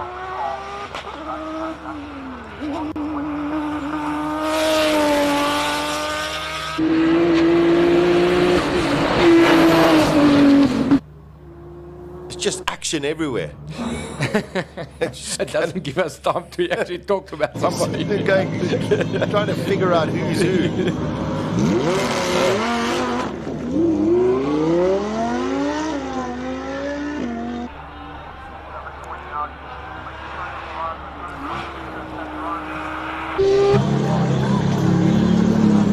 Oh, well, yeah, we've got the big guns. Coming through. Aldo 44. Or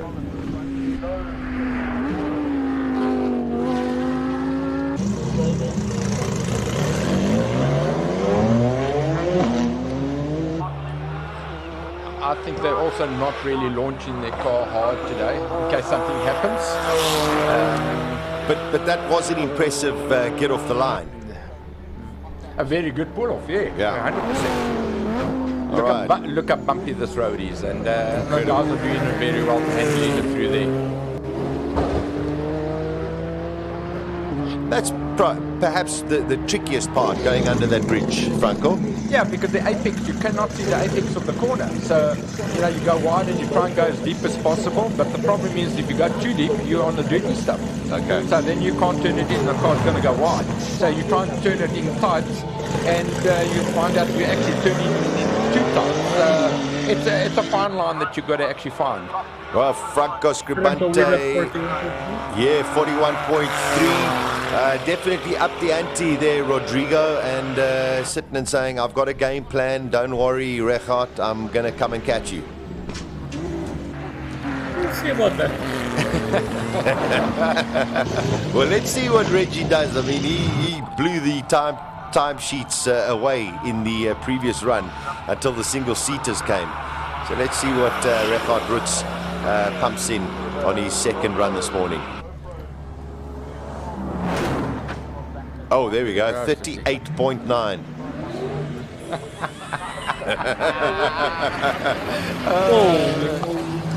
I think you called it, Rodrigo. We'll see. I think he's saying to Franco Scribante, you got a lot of work to do, my friend. I don't know what to say. I mean, it's incredibly flossed. It's incredible. That record Roots. Very, very impressive. So Record did a 39.5 and now he's gone and done a 38.9. That is 6/10 faster already. And that's on old rubber, guaranteed. I'll tell you, I think this is going to be exciting. I think we'll never run out of things to say until tomorrow, I promise. Yeah. This is it Craig Zank? No, this is Mike McCachlin. Oh, sorry, Mike McCachlin in the backdraft. 630 horsepower, only 900 kilograms. Yep. And they run this, yeah, it's just so much power out of that car. They've been battling with the handling, but the guy drives it very well. Mike drives it very, very well. This is Craig Zank.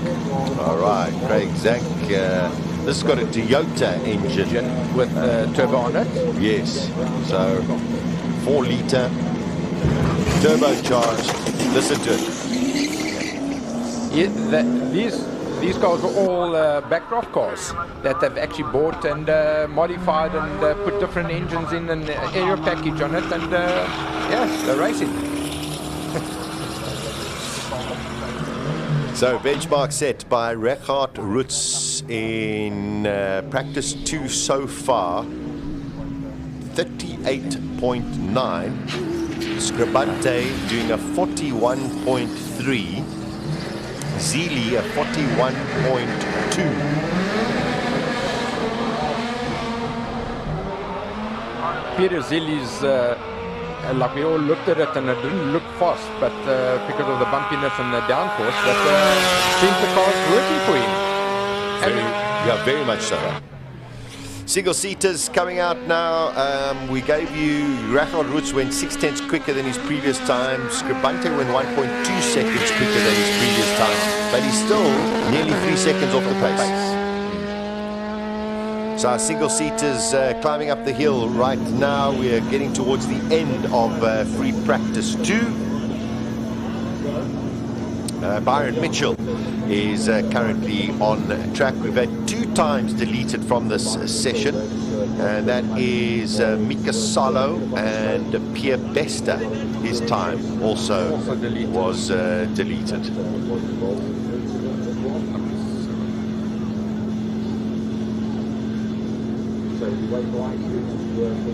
What's it?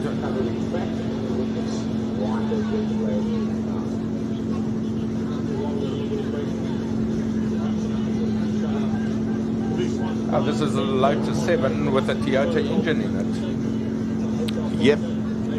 Tom Barrett going to be going up there. Seems to be a little bit of a delay. Not entirely sure, but it'll have something. Here we go. Just about ready to go. You can see a little bit of cloud cover on the top of your screens. We don't think it's going to be too much of a threat. But Franco, from this perspective, the drivers, I think, would enjoy these conditions more than something really, really hot. Yeah, I agree with it. And I mean, when it's too hot, I mean, it just makes it so slippery. The tires get like bubble gum, and you don't really want that. You want it around 30 degrees, 40 degrees the tar. But if you start going more than that, then it does really get slippery. So these conditions are actually ideal. It should be a little bit hotter, but it's perfect. It's good enough. Andrew Rackstraw in the Reynard VW, Formula VW. What a talented young driver as well. Did exceptionally well last year. Car number 11, Rui Campos. Your time is deleted, sir. Terribly sorry for you. 55.2. Okay. Oh, this is the most bonkers car. it's just crazy. And this lady handles this car incredibly. Yes, Rodrigo. It's curious that you guys find it so funny because they are so common here in Portugal. There are a couple of companies that build them, and I have driven a number of them. They are super fun to drive, and for you guys, this is such a novelty thing. Only one around. It's I crazy. know. I'm fascinated to hear. Hopefully, more and more people do actually get onto them because they are wonderful to watch, and they do look like a lot of fun to drive. They are the greatest things to drive. You can't imagine, really. I'm definitely going to try one day, but Megan Black just loves that. Like, it's just incredible. She keeps on coming back every year. Look at this second loudest car that we've got on the circuit. It is just wonderful, and what a racing driver this young guy Robert Weyer. Listen to that. Let's just listen. When they say it revs 11,000 RPM, you can hear that.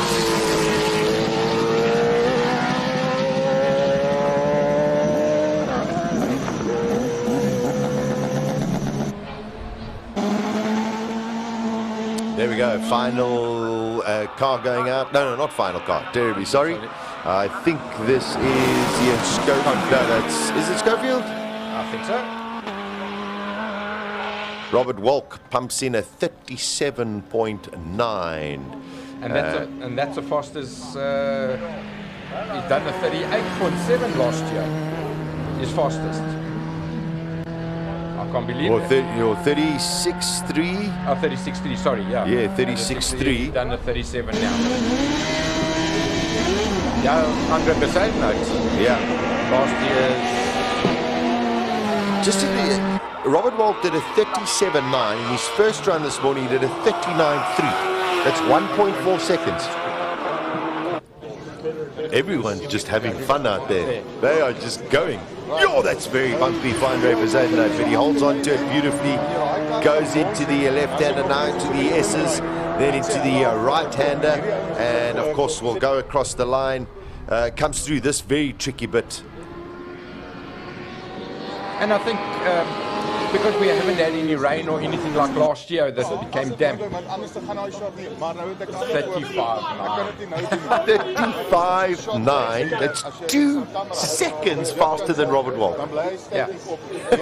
And I think the circuit's getting better. The guys are starting to know exactly where the grip is, and yeah, the guys are just pushing. Oh, the drivers seem to be getting better as well. Another very, very impressive practice session here, Rodrigo, and just getting more and more exciting. For sure. And this was a very curious second run because everyone kept pushing, but now we have seen that some guys are crawling out of their shells. Peter Zilli's run was massively impressive.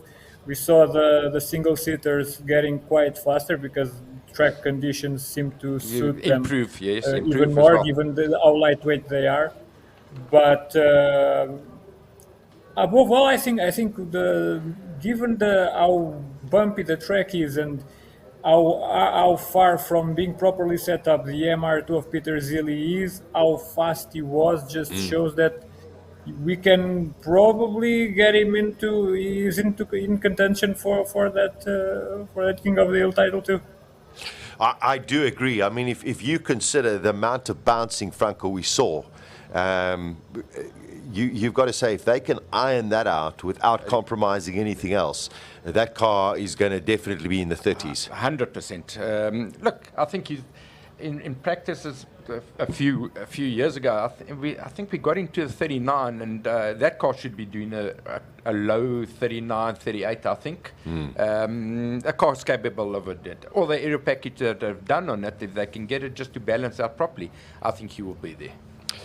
Very, very impressive practice too. We only had, I think it was 2 or 3 cars that their times were deleted.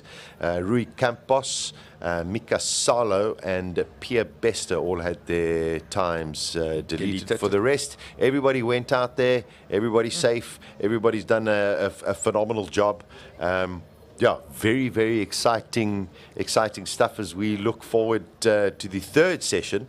Earlier on, I said all of the cars come back down the hill, but in King of the Hill, they actually go through the Simola estate and come back down. Yeah. And they are told they're not allowed to make too much noise. You can't run fast because it's Yes, an estate. It's a estate, so you can't drive your car as fast as you can coming back. It is brilliant fun. Okay, so what we're going to do, Rodrigo is still there. We're going to wait for our next session. But we had, you know what? We've actually just found out Robbie Weyer hasn't gone out. He's in a Lotus with a Ferrari 3.9 litre engine. Yes. Let's find out from Colin Hasty why he hasn't gone out. Colin, tell us the news. Robbie, Lotari, Lotus Ferrari, why haven't you gone out? What's going on? We had some challenges with a splitter. It looks like it's something that comes back to us, but we've got a plan and we've put it together. And here's the proof of it that we've now put it together. So what's the plan? This is the glue. That's the glue that we're gluing it together. Sick Attack windscreen adhesive, and this comes from Midas in George. Correct. That's it. So we're getting there. We support local, and we hope that we know that it will work. So Because that's that what stuff sticks forever. Correct. And how long does it take to set before you can put load on the car? They say it's 24 hours, but we're going to put load on it after 4 hours. Okay, so we've got to wait about another 3 hours before we see your car run. Correct. We're hoping to do, I think 2 o'clock is the time that we want to go out. Okay, because we also have a plan for, we've got a competition. Yeah. It's called the Rear Wing Plan competition. So at the moment, there's 3 cars in the running. The Lotari with its huge wing, Yep. Zeely with his wing, Yep. and Van Zimmeren with his wing. So there's the competition. You guys... I'll go check. Skrabanti is... No, I shall check. I shall bring a tape measure. We shall measure the volume. There you go. That's what we need to do. Right, we've got to wait a little bit before we see Robbie Weyer. And just thank you, Robbie, because we're here.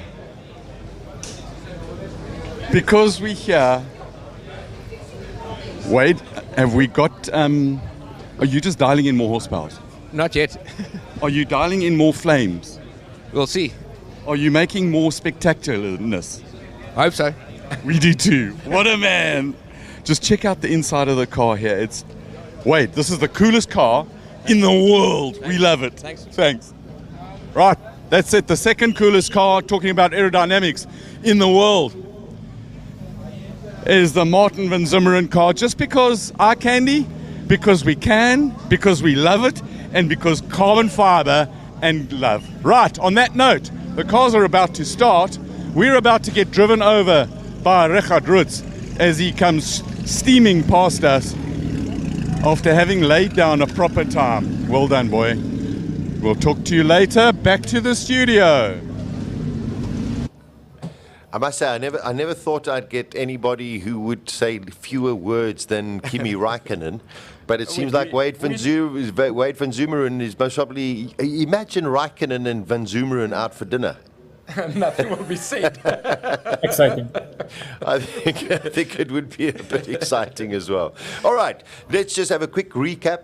Andre Bezuidenhout note, Robbie Weyer, difference in time just on 2 seconds, 35.9. Reggie Roots has laid down the marker at a 38.9 in his category. The closest is Franco Scribante on a 41.3. That is 2.4 seconds. Okay, we are going to be back in a short while. Last night was a spectacular evening in the town of Neisner, where all of the drivers went onto a parade, and we thought, we're not... Oh, okay, we're going to keep the parade for a little bit later on during the course of the day. But yesterday was Classic Car Friday, right here at Simola. Let's go and have a look at the highlights.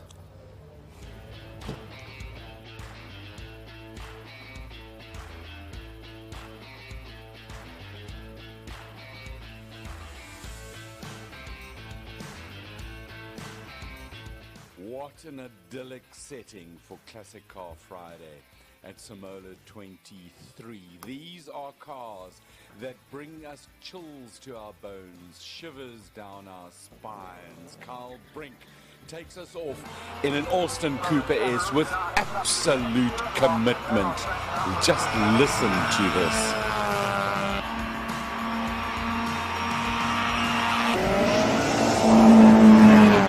First time at Simola for Carl. This is a rescue car that he got.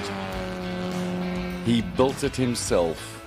He raced it with help with his father and the Checkered Flag Museum. Brilliant. Trevor Tuck in the Alpha.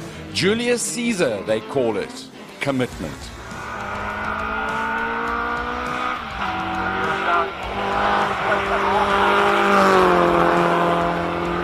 An Alpha, it gives you chills. Oh, man, I'm so happy. Tuck wins his class.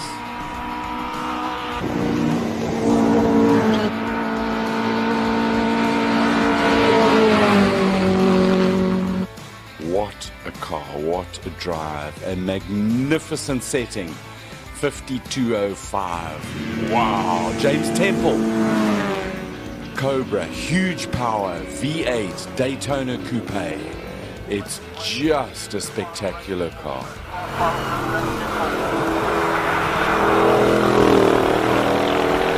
Driving up the hill, climbing now, over the bumps, into bridge.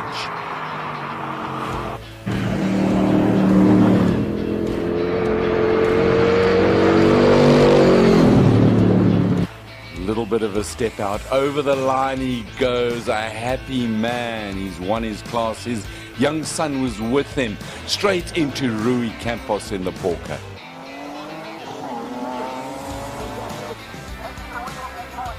Rui also has a grandson. His debate is, do they let him race or don't they? I say, let the boy race, young man, like his grandfather. Total commitment under bridge. That Porsche works hard. Rui drives it hard. Music to the ears. Over the line he goes. Best time of the day for him was a 46.221. 67. Margaret. She had the best value for money at Simola 2023. Make no mistake, she might have had the slowest car, but her level of commitment is absolutely magnificent. Look at the pose of the body. She's down there, drive. I had to keep quiet. The sound is magnificent. Driving the car, driving that beauty. 131. She won her class. And now, behold the magnificence. Andre Bezuidenhout in the Lola. Look at this commitment. Listen to the BDG.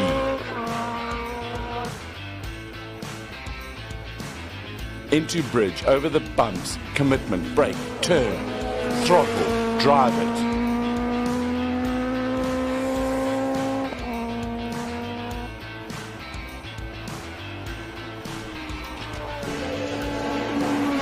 Last curve. Over the line and win it. What a champion. 41.715. A magnificent day. Join us again. These were the highlights of Classic Car Friday, Simola 2023.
straight into practice 2 after a little bit of a break. You just get some time to sort it out.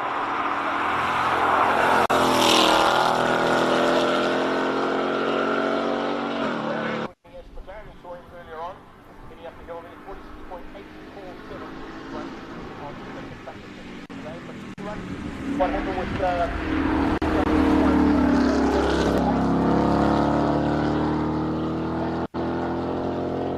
opened up scoring with a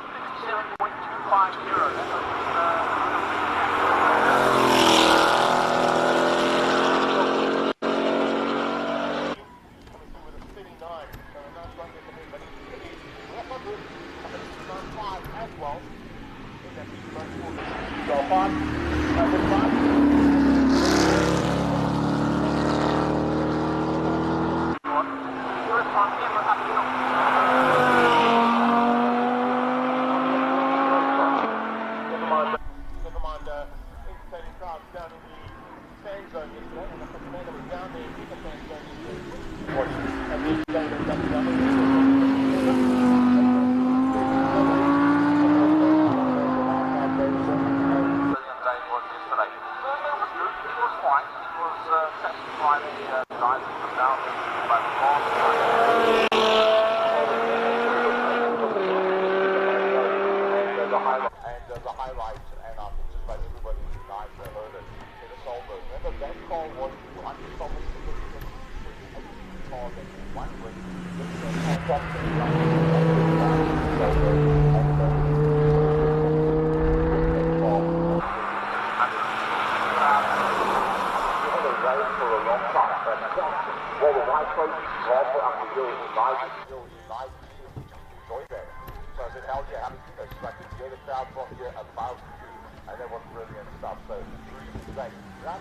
Solberg was the top flight to overall practice the button and put up a good time with that.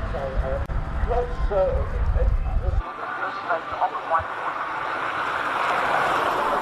close when you run through one of the favorites to put 2.9 and then put Martin van Zimmer and attacked Martin van Zimmer yesterday and forever excited about motorsport. The man from Border Coast will get some for the whole family. It's what they keep Border Coast talking about it. When you also bring a little perspective to other things.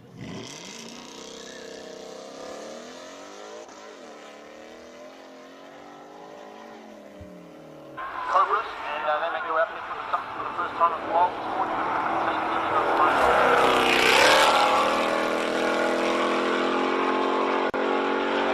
Up the coast and make their way here for this weekend for the Simola HillClimb. So, forward South Africa behind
won't be as fast as what he would like to have gone, because quite a while being the king of the hill.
Try and stay away from those glass booster. Make sure that you get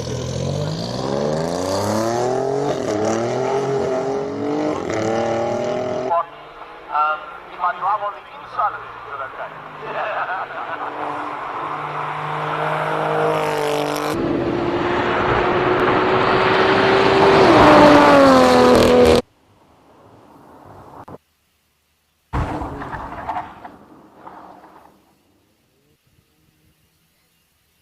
I know that about it. I mean, every one of the ladies that have joined here today are season companions.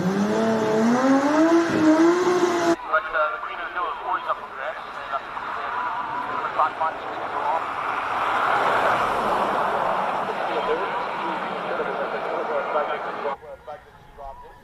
You've got Paige in a super state. You're going to hang female. Take nothing away as well from Tanya further down.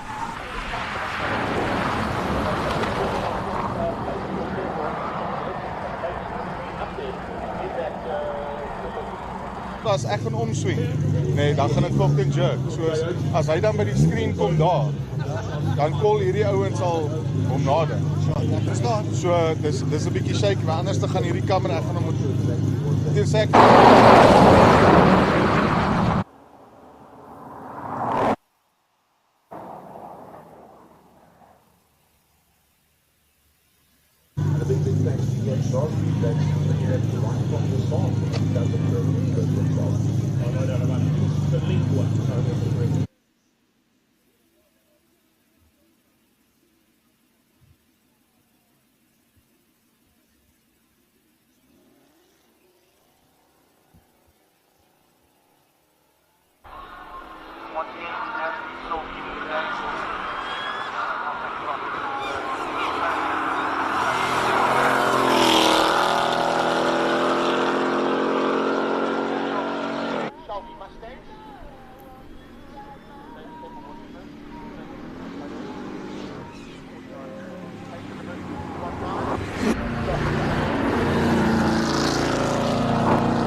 It is a very good morning if you're just joining us. We're into practice 3, Simola HillClimb. We have had an incredible first two free practice sessions. you got to sit there and think, you know, these are practice sessions, and the whole of Simola has come alive. There's quite a lot of cloud around at present. You can see some parts are very sunny, some parts are pretty cloudy. And we've got 73 cars that are going to be going up this hill. They've got 2 more free practice sessions this morning and then this afternoon after the lunch break. We get into qualifying 1, 2, and 3. I'm joined by Franco Di Matteo, who is sitting right next to me, and a good few thousand kilometers away, joining us on our live stream as well from Hill Climb Monsters, Rodrigo de Oliveira. Rodrigo, the first 2 sessions have been mighty impressive. Are we expecting the same going into this one? Well, all bets are off. Everyone went way faster than I expected during these first couple runs, and I really don't see anyone taking the foot off the throttle now. I couldn't agree more. There's an Audi TT RS that is going to be going up the hill. Franco, it has been very, very impressive. You've got to say, a star of the show so far, and you've got to take the single-seaters. Bezuidenhout is always going to be quick. Reggie Roots. I think he's just put it down, but I think Franco Scribanti is just holding back, maybe scrubbing in tyres and things like that. 2 sessions of scrubbing in tyres. Come on, Franco, you're 2 seconds off the pace. Well, let's see what happens in the third one. I think he's going to be a little bit faster, but Reggie Roots has just put it down and said, let's see what we can do. And you must remember, he's still on old rubber, so he's got something in hand. He'll probably go another second or so quicker. Let's see. Well, we're all going to be waiting in anticipation for all of this going to be happening. It looks like JP van der Walt out there on track at present. And you know what, with the greatest respect, Rodrigo, to all of these lovely cars and beautiful cars that we're seeing right now, we've got to believe that we're just waiting for the big guns to come out. In a way, yes, but I do appreciate seeing some of the more normal stuff being thrown around. And there are some very handy drivers at their helm too, so I don't resent that in any way. But of course, when you have such spectacular machines up top, yeah. You end up getting anxious when you're not seeing them.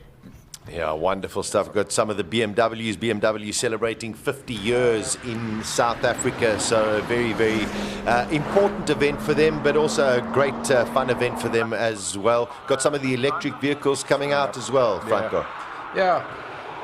Like I said right in the beginning, it's very impressive, especially a heavy car like that to actually pull off the line so fast. It's amazing, and have the torque going up that hill, very impressive. Okay, so these are all session times that we are watching from a little bit earlier, some of the highlights. Yeah, we're looking at 45.3, 46, 286. Just one thing, guys. I was keeping quiet during the second run when Peter Solberg did his 41.5, something like that. I don't think you guys noticed what happened there, because he did something that is quite usual here in Europe when the guys are breaking in new tires. He overdrove the car in pretty much the first session. all over that run. Mm-hmm. And he understeered all the way through the first corner, because normally when they are breaking in the new tires on a four-wheel drive car, they just scrub all the speed they can on the first couple corners, and then the real run for these new tires, it's their second one or the third one if they are just letting everything go very smooth. Very interesting point that you bring up there. So he did do that run on brand new tires, and yeah, I mean, he's going to use those same tires, and now they must probably be exactly how he wants them to perform. Yeah. Car number 70, time deleted. We have just been given that notification that Jean-Pierre van der Walt, he did a 45.386. That's why he's not at the top of the time sheets. Although it does show at the top of the time sheets, it will drop further down. Here's Anthony Taylor in the Raptor. Or yes, though, is it? Yes, it's Anthony Taylor. Yeah. And if anybody can throw any vehicle around any track, whoa, that's on the limit. It's the supremely talented Anthony Taylor. So currently Garth McIntosh again, 46.268. On your screen you'll see Van der Walt is at the top, but his time has been deleted.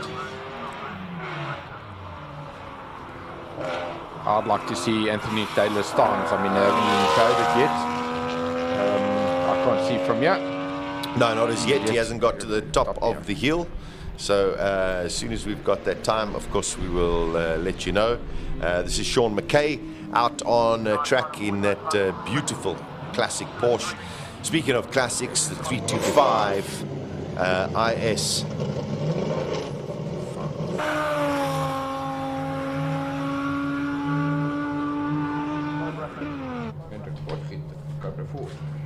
Anthony Taylor doing a 56.2 in a bakkie. That's what I was looking for. I mean, that's impressive. I mean, for a 2-ton bakkie to do that sort of times, great. Just fabulous. I think he's having a tremendous amount of fun out there as well. The Cobras, difficult cars to handle. Yeah. And what's very funny with these guys, they actually try and put the biggest engine that they can find into a Cobra, thinking that they're going to go faster. If they just go a little bit smaller, a little bit less horsepower, the car would actually handle and go faster. That's my suggestion. Beautiful sounding Lamborghini. Wasn't great off the line there, I've got to say. Not the quickest. Not the quickest. I think the Lamborghinis run a very, very small clutch, so he's just too scared maybe just to break it on the first or second or third run.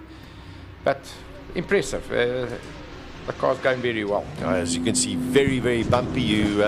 It's great to see it, because yesterday in the classic cars you didn't see that kind of bumping. So now you realize how bumpy this track actually is. Like I said yesterday, you know, in these cars, if the car's too hard, I used to wear a teeth guard, because it actually bounces so much that you actually hurt your teeth. Goodness. Yeah, like a boxer. All right, another one of these Lotus. We've got,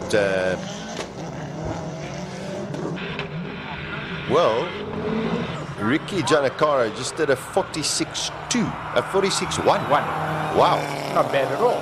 Yeah, not bad at all. Just trying to see what he did a little bit earlier. 47. 47. Yeah. All right, Yeah. so...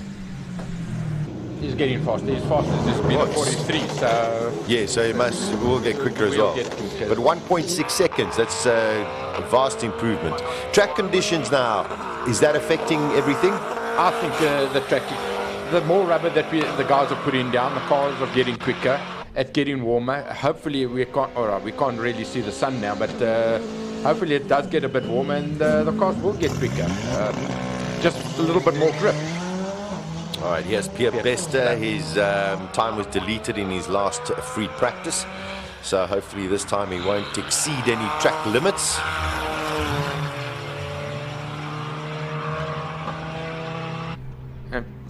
And I think he's been here for many, many years. Many years. I think actually since the start, maybe.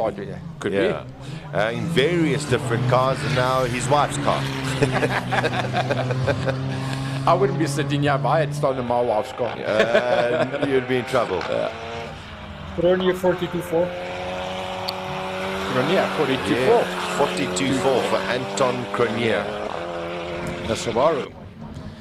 And they've been doing a lot of work on it, making it lighter. Come, Jimmy. Let's Jimmy get going. Giannaccaro in with a Hendrix NASCAR engine. I can hear Rodrigo giggling a little bit there. Rodrigo, it just doesn't make sense, this vehicle. doesn't make much, and it really struggles to put the power down, which just adds to the comedic effect. And I mean, maybe he's trying to get something out of this lap, but see, also choosing a different line because of the bumps. Yeah, 100%. Because of the bumps. Looking to warm the tires mainly. Could be. Little Toyota Yaris. Yeah, we got the Toyota out there on track. I mean, they're going through the session pretty rapidly. And everybody behaving, which is great. Okay, car number 48.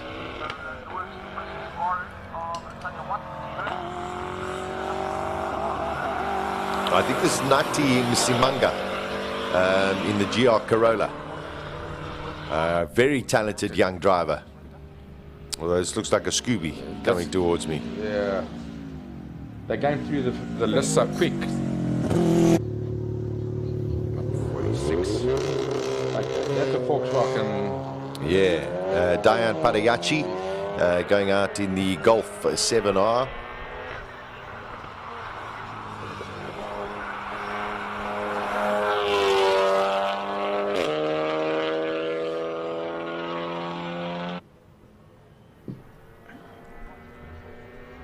South Africa would call them the Vrap cars.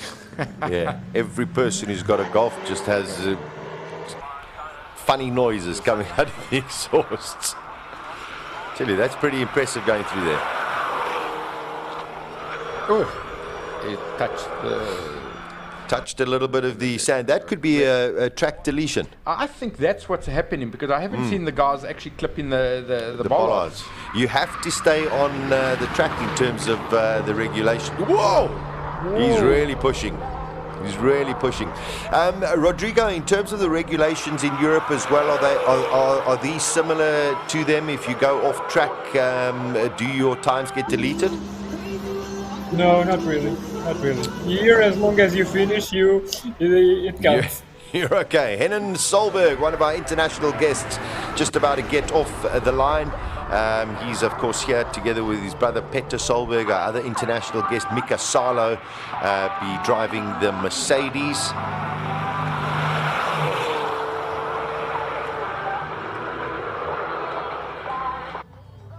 Grenier still at the top of the leaderboard at the moment. Yeah, 42.4, that's where we are. I'm just trying to see if there's another track deletion.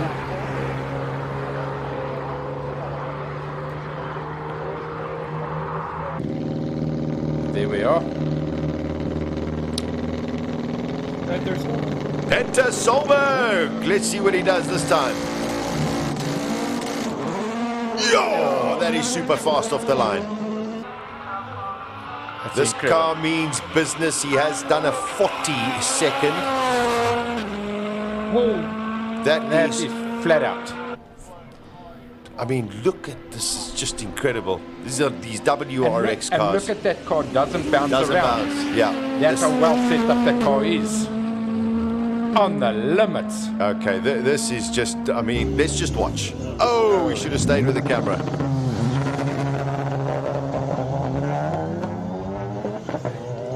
That is Graham Nathan pulling off there, but yeah, it wasn't a great start from Graham Nathan. Let's just see. We're waiting for Peter Solberg. A 39.8 for Peter Solberg in the WRX VW. Oh no! His third run ever at Simola, and he's already into the 39s. That is mighty impressive from Peter Solberg. It is just such a joy to have that kind of driver, that kind of vehicle here in South Africa. Man, it is so exciting. And Rodriguez was right by saying he's scrubbing in the tires. Correct. Rodrigo, right on the money, sir. Well, it's not my first rodeo. Knows exactly what is going on. This is car number 40, and I think it's Clint Weston. Here we go, Clint Weston in the AMG 45S, 310 kilowatts from this little 2-liter. That is impressive. The guy really drives this thing hard. Yeah, I mean, Clint knows these. He drives these, I think, every single day for about 8 or 9 hours every single day. So there's nothing about a Mercedes he doesn't know. Oh, he's pushing. He's on the limits of that car. He is pushing. Oh, we haven't seen Mika Salo go out again. This is another one of the Mercedes that are out. Mika Salo is still coming. Well, what Mercedes is there?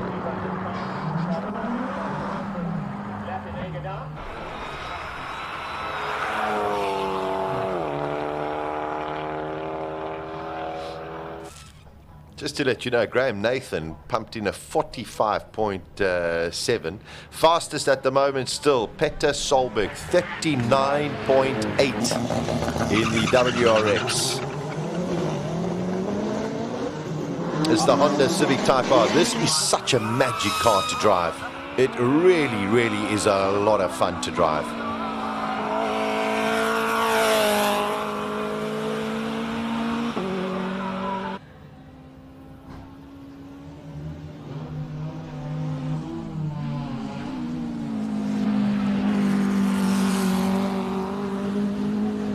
Okay, so we haven't had Clint Weston did a 46.2. Mika Salo maybe not going out in this run, maybe something wrong with the car, unless he's just being delayed or got a little. Oh no, there we go. I think he's in 10th. There he, yeah, in ninth. There we go. 47.2 for Mika Salo. The gap's a bit closer, not too bad. Yeah.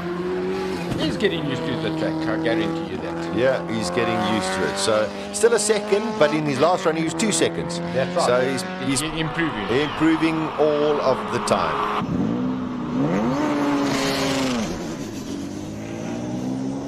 Now this one is a noble. This is a noble. Beautiful looking car. Put Kraus here.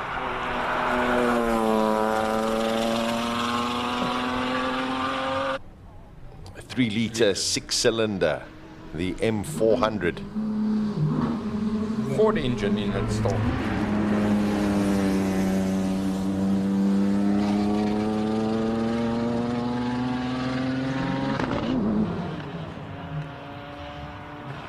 It's not quite right, would it say?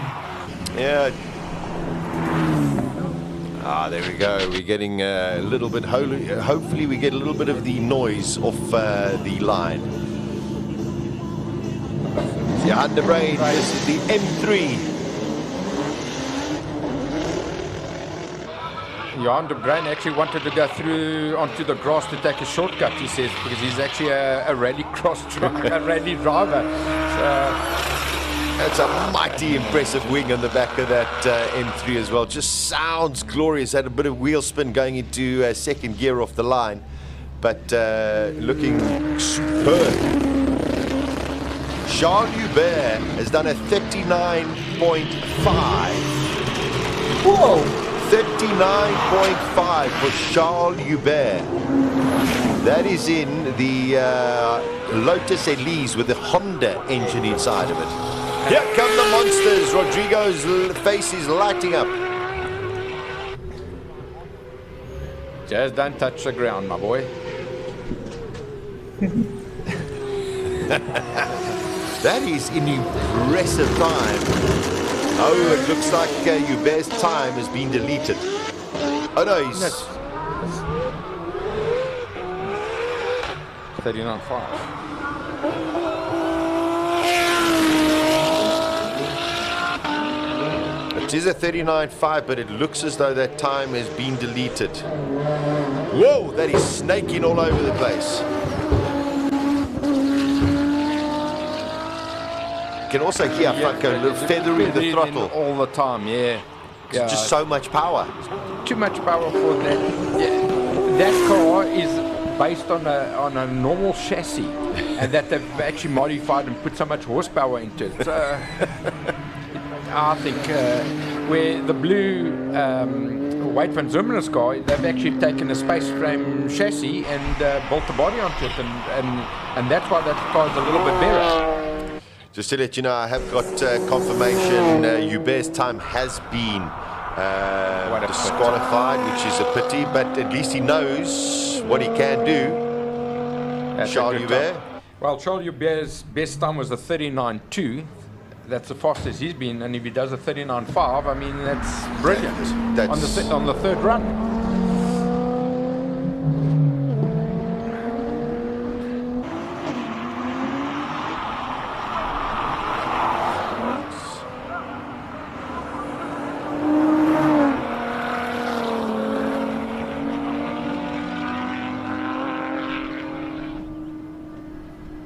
I mean, he did a 41.6 in free practice too.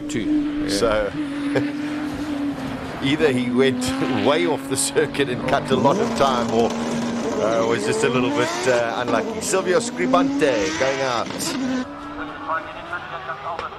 Aldo Scribante. Oh, big lift there, Franco. Going into turn one. I think he just went too deep and just couldn't turn it in. The cars are now, they're getting more comfortable, but I think they're just trying to push the limits, finding the limits, and yeah, he had to come off on it. The car understeers still a little bit. He's touched the ground, and I think that will hopefully not, but yeah. Martin Van Zumeren in second place at present at 42.3. Your timing screen shows Charles Hubert at the top, but his time has been deleted. But mighty impressive time from him, regardless of the time. That's 3/10 quicker than Peter Solberg. One of the Audis going up, the Audi R8. Here comes the Sheriff. Beautiful color scheme on this car. Something happened with Peter Zilli. He isn't showing up. They're not showing it again, yeah. Maybe they're trying to adjust the car a little bit to get it not to scrape so much on the floor. Very gentle pull-off. Yeah, just as you say, you know, these cars, their clutches, you just don't want to burn it out. You still have another most probably 8 or 9 runs to do. But let's see if I'm a little bit right where I said you were scrubbing in tires. Let's see, maybe. Very bouncy. You just touched the brakes there a little bit. And also, perhaps, Franco, also one of those, maybe, you know, there's a corner that he's not entirely happy with and going on this run just to try and get that corner perfect. The problem is that the corner comes up so fast in these four-wheel drive Skylines that, you know, you need time to adjust. And the guys are just taking it a little bit easier, but that'll come. Listen, we saw how slow his pull-off was as we were watching Reggie Roots. He's just pumped in a 39.9. So there is so much still to come from these cars. Let's see what Reggie Roots can do on this run. His fastest so far is a 38.9. These cars are so awesome. Oh, they're magic. Oh, it's just magic.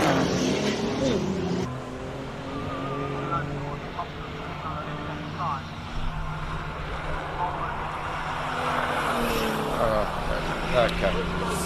Reggie Roots at 39.1. A little bit slower, I think. A little bit slower, but still very consistent. 100%. And you must also remember that these tires are also getting worn, and the old tires. Yeah, could be putting on new boots a little bit later on.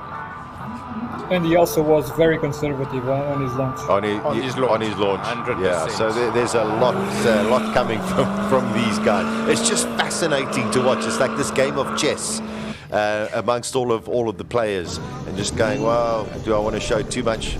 All right, I think his brakes are ready. And his tires. Fire extinguisher. These are these backdraft cars which are produced, Franco, in Durban. In Durban, yeah. I've actually lost his name now. By Mr. Backdraft. So we've got the two, Mike McLaughlin, Craig Zank, and Tony Martin is the man responsible. That's what I'm looking for. How can I forget such a legend? You know? He won't forgive you. No, you're not. Sorry, Tony. We apologise for Franco. Sorry, Tony. Yeah, no, look, he's done a fantastic job of building these cars. I mean, he exports these cars, he builds them for the road, and then he exports them. So Brilliant. Brilliant. It's looking good, sounding quite amazing as well. Oh, there's Mr. Campos. Rui Campos, last session his time was deleted, so let's hope he has a clean run going through here. Very, very tight on the start there. Nice. That's very strong. Yeah, then the first run that he had where he was on and off on the accelerator.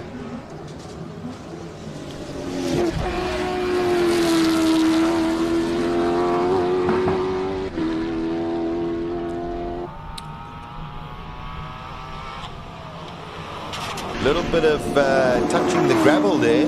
We'll see if that gets any kind of penalty, but that's a much more impressive run from Rui Campos.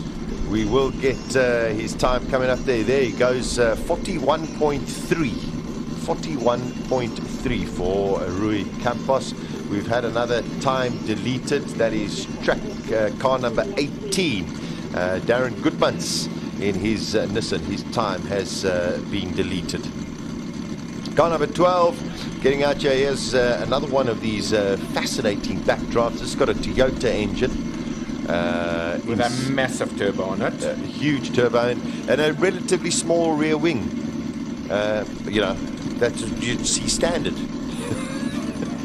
These cars have got the same clearance as trucks.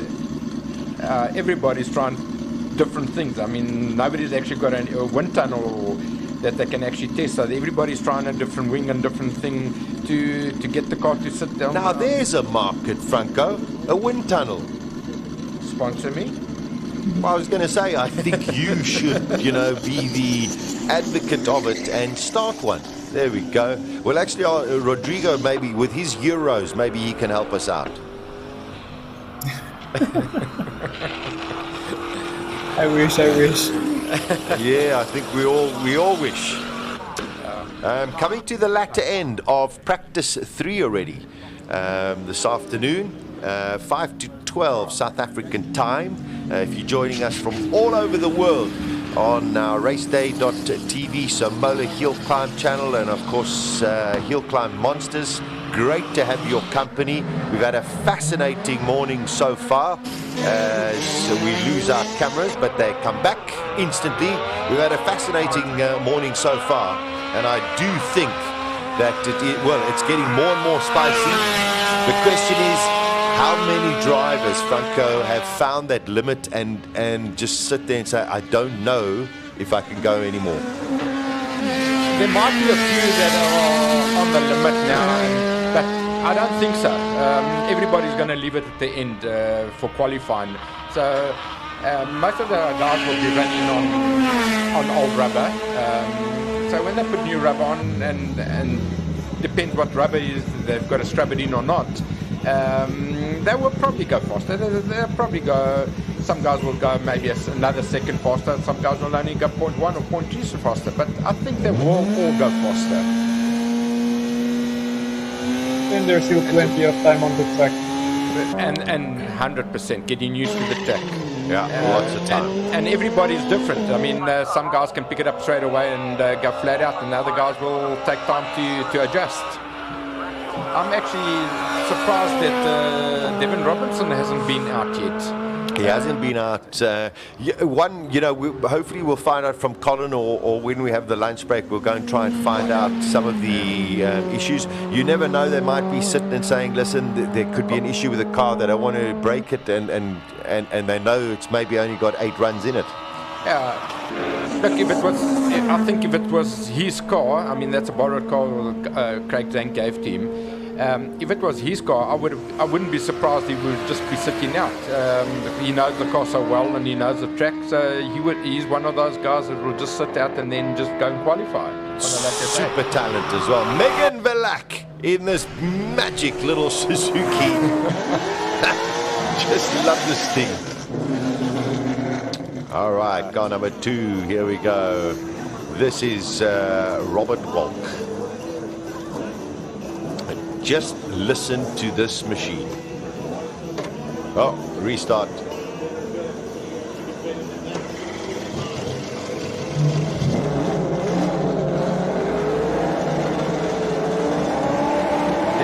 out.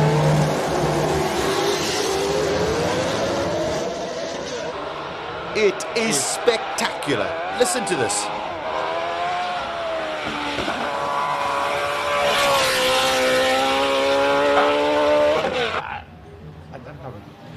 And he backed off into turn one and still ran a little bit wide.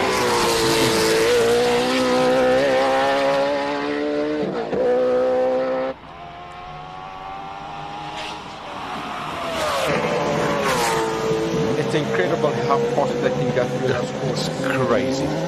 Just, it's just wonderful. Ian Schofield in the My Gale. Going up the hill. He had a beautiful day yesterday in the Classic Car Friday.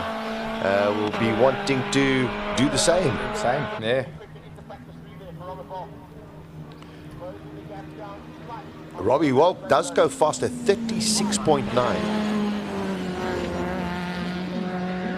36.9 for Robbie Weyer. Last year he did a 36.3.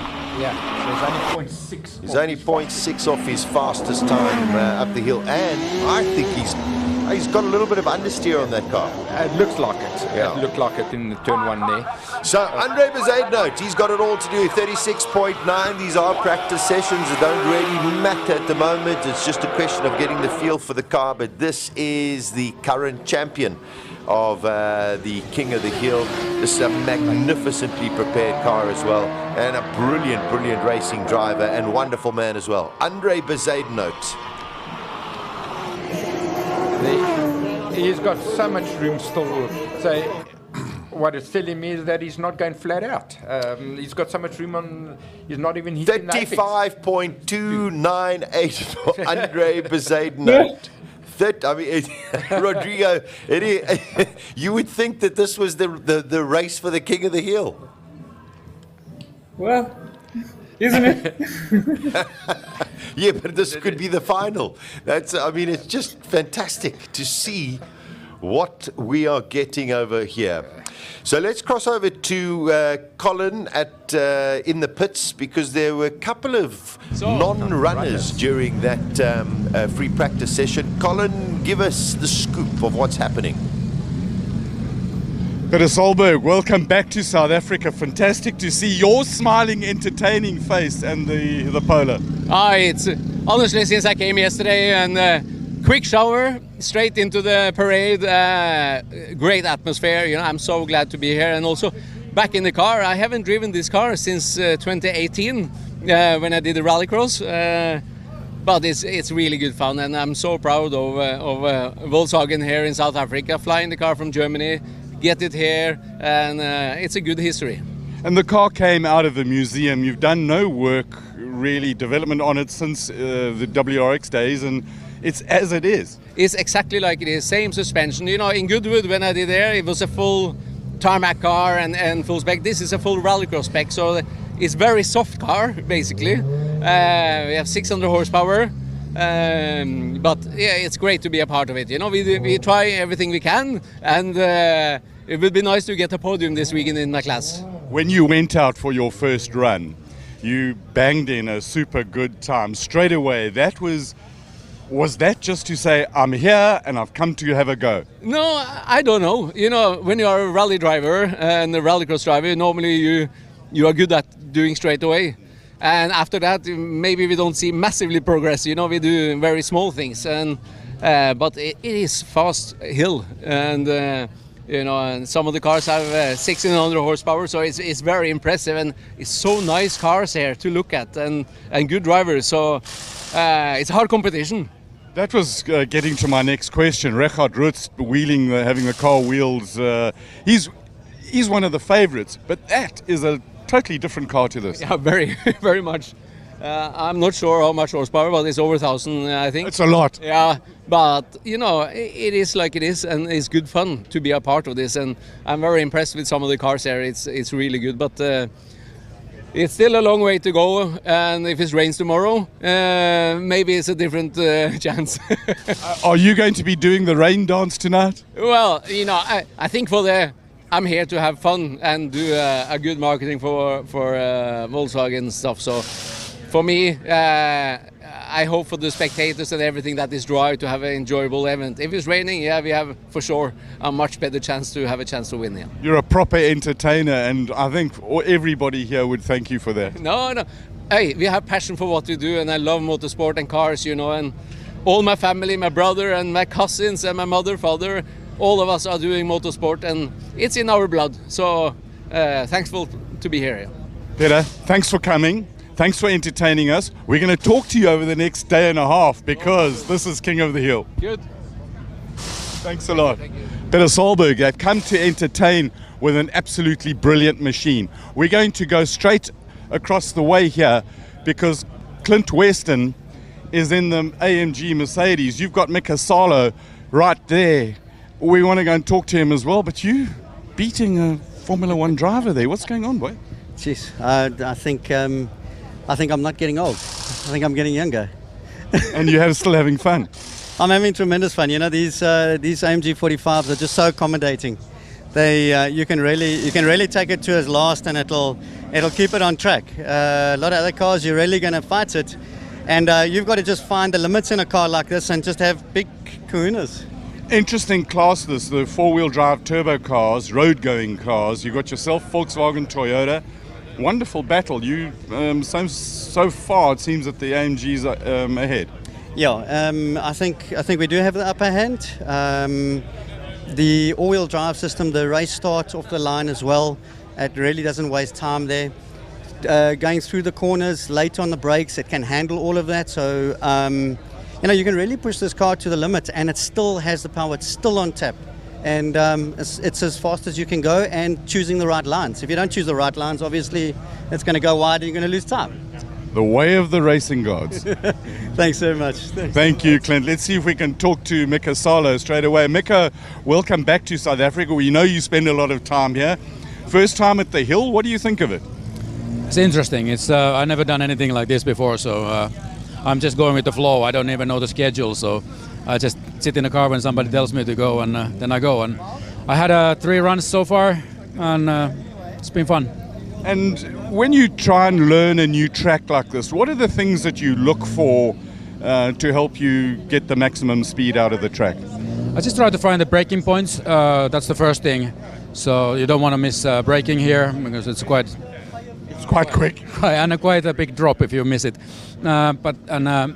Just see where the bumps are. So if you don't want to hit the brakes on the bumps also, and that's about it basically. So it's quite short track.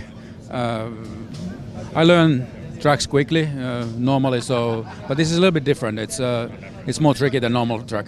And you don't have continuous laps to do. You do one run, wait half an hour, 3/4 of an hour, then go and do another run. Yeah, it makes it really difficult. I wish I could just keep going, do a few laps, and it would help me a lot. But it is same for everybody, so that's what I have to do. AMG Mercedes, first and second in the class. That's a really good start. Just wrong order. Clint is quicker than me. But I'm sure you can fix that a bit. Of course. We're going to come and talk to you over the next day and a half. Thanks for chatting to us. Good luck. Thank you very much. Cheers. What a lovely guy. And we've also got to go up the road here because one of the other makes of cars is Hyundai with the i40N. 30N, yeah. 30N, oh hell, you know, numbers and names, that's not my thing. Petrol and stuffs is. Yeah, 100%. How did your runs go? So going all right. Took it a bit slow this morning. It was a bit slippery. But now finding our feet a bit. We're on a different size wheel now, so at 265, so just getting used to that. So you made them wider than you had last year? So this is the first time we've run this car. We had it on a 235 tyre before. Now we've got a 9J 265, so the same as a Civic Type R basically.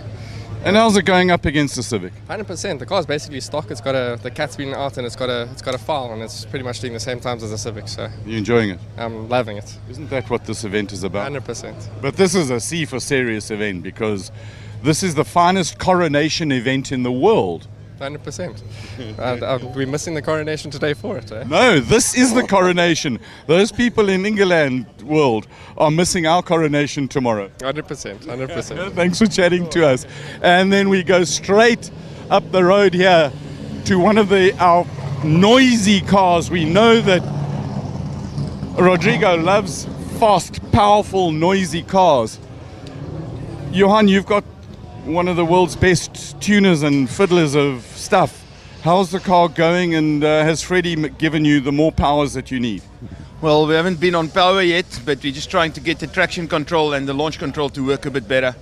We just didn't have enough time beforehand with this car, but so we're now either on or off, and we're struggling to find a good midway. Sometimes the in-between parts are the most tricky. That's definitely so, because we're either spinning or not getting enough power on the road. So that in-between part, it gets all sticky, and you've got to just make sure that you're backing off enough to get it right. Absolutely. What a good man. Have fun. Thanks. Thanks, Colin. Right, let's reverse out of here, because Peter, you can reverse out of here, because we're now back to Rodrigo's even more happy cars. We've got the Lotari Ferrari nearly ready to go. I'm going to go around there and talk to Wade, who's busy on tuning the car. See if I can get past the wheel here. We don't want to interrupt them too much. I will come around here. Past one of the largest wings in the world. Look how big this wing is. It's ginormous. And let's get to Wade. Wade, you checking out both cars? What you doing to it now? Yes, no, just checking the logs and seeing if everything's all right. And just checking that it's going well there out the hill. And slowly but surely, as each run goes, you check things, and when you guys feel good in the cars, you start adding more boosts and horsepower. Yes, no, for sure we will. But see, there's that naughty boy smile of yours. Yes, we got more power. Always. So when do you give it all of the horses it's got? No, tomorrow. It'll be better. Look at this, the smile again. Thanks, man. Thanks. The entertainer, an absolute full-on entertainer. I want to talk to Farouk, because one of the cool cars, the guys are busy. What are you busy doing on the car at the moment? So we're picking up some oil that's coming out of the catch tank and spraying onto the windscreen. So we're trying to see if we can cover it up so it just doesn't make it's a thin spray on the windscreen, and we're obviously scared for visibility. But also, is it okay that it's pumping out that much oil, or is it because of the massive boost that you've got going in there? No, it's okay. We're suspecting that we might have overfilled it a little. Overfilled, Farouk? Yeah, I think the chances of overfilling is more than anything. And when you get that fine mist spray on the windscreen, never good, eh? Well, the through that S's are hard to see the windscreen, the road anymore. Good man, good luck. Thank you, but we've improved at every lap, so yeah, things are going well. Awesome. Farouk Dangor running properly. And then we've got Peter Zeele's car in the back of the pit. And the reason he didn't go out earlier, the guys raised the question about missing Zeele. And the reason is with the aero that they've developed on the car, they've got massive amounts of downforce, and they had the car sprung a little bit too hard. They raised it, but it's still being pushed onto the track, and then the wing stalls, so some of the downforce goes away, and then it comes up, and then it ends up bouncing, and it's not very good on the car, and it's not giving Peter a consistent feel to the car. So I did have a chat with him a little bit earlier, and this is what they told me. We've now finally got across the way over here Silvio Scribanti, Silvio, come and tell us what's happening. So you didn't go out in that last session. What's the story? Man, my fan belt jumped off, and I knew there was a problem on the second run, because the engine temp went to 120 degrees when I got to the top of the hill. That's no good. No good. So, but we're back for the fourth practice session. We'll be back, and I'm obviously sad to have missed P3, but we'll be back for P4, and hopefully stronger than ever. We need to now put the hammer down now. Enough bullshit now. You've got to start winding stuff up, boy. We're still on low boost, but I'm going to crank it up one more notch, and then I've got one more to go for quali. So hopefully we can get down to, the plan is to get down to 41s, eh? Okay, and it's starting to get there's a cooler breeze. That always helps a boosted car. Yeah. Yeah, look, it obviously helps the engine boost, engine performance. So let's see. It's the same for everyone, eh? Yeah. So I think it's personally just big balls and foot flat. Never lift off. And hold it down. Go, you good thing. Thanks. Thanks, man. Always fun and entertainment. Let's go to the house. Let's go to the sheriff, which we haven't really seen much of today from in the pits while it's all nice and quiet. And Franco has gone off to get a meal. But I think the close-up of this massive wing on the front, which is actually a wing that they had on their Porsche racing car, and the whole idea with it is they wanted more downforce on the front, so this gives them more downforce on the front. It seems to work.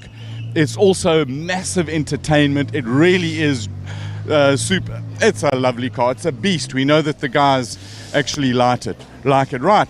Reggie Roots car. The guys are busy. Well, here he is. Reggie, come and tell us what's going on here. What are the guys doing to the car now? We're just checking everything's good, doing some tire changes, trying different pressures, little things, changing the stickers on the car, see what works. Polishing it. Polishing it. You came here with a mission. Yeah, Colin, we worked hard, and from the beginning it was go hard and see what we've got, and we're working with a game plan. We're going to sit out the next run, see what the other guys are up to, but so far so good. So you've had your warm-ups, your practice, the road hasn't changed, so that's at least you can take one thing out of it. You're going into qualifying next, and it's always good to put a mark down in qualifying. Are you going to wind stuff up properly? No, we won't today. We'll do that tomorrow. We'll maybe for the last run, maybe we'll launch it off the line just to make sure that the launch works in that. But last run of today, just in case. Last run of today, yeah. So if we need to fix something, we can fix it tonight. We got time.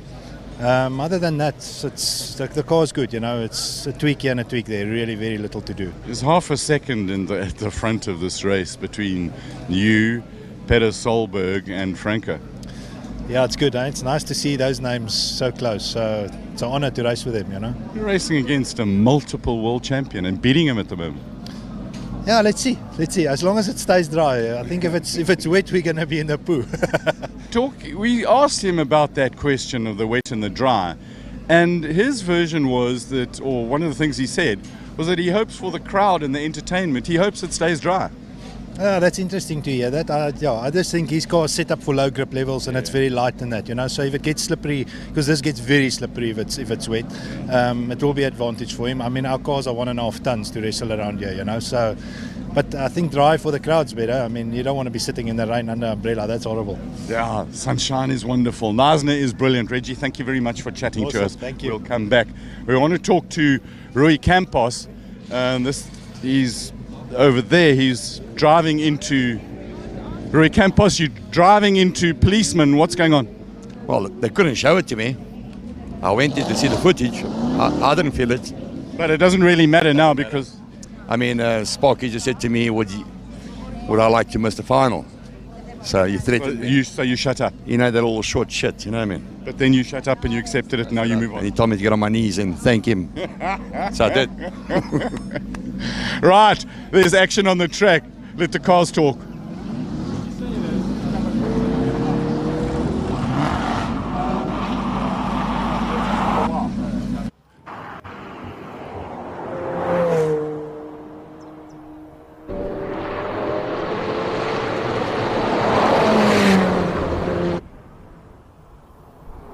And here we go. It is free practice for, sitting next to me, Ciro de Siena, who's been outdoors for the last couple of hours enjoying all of the action. Ciro, welcome.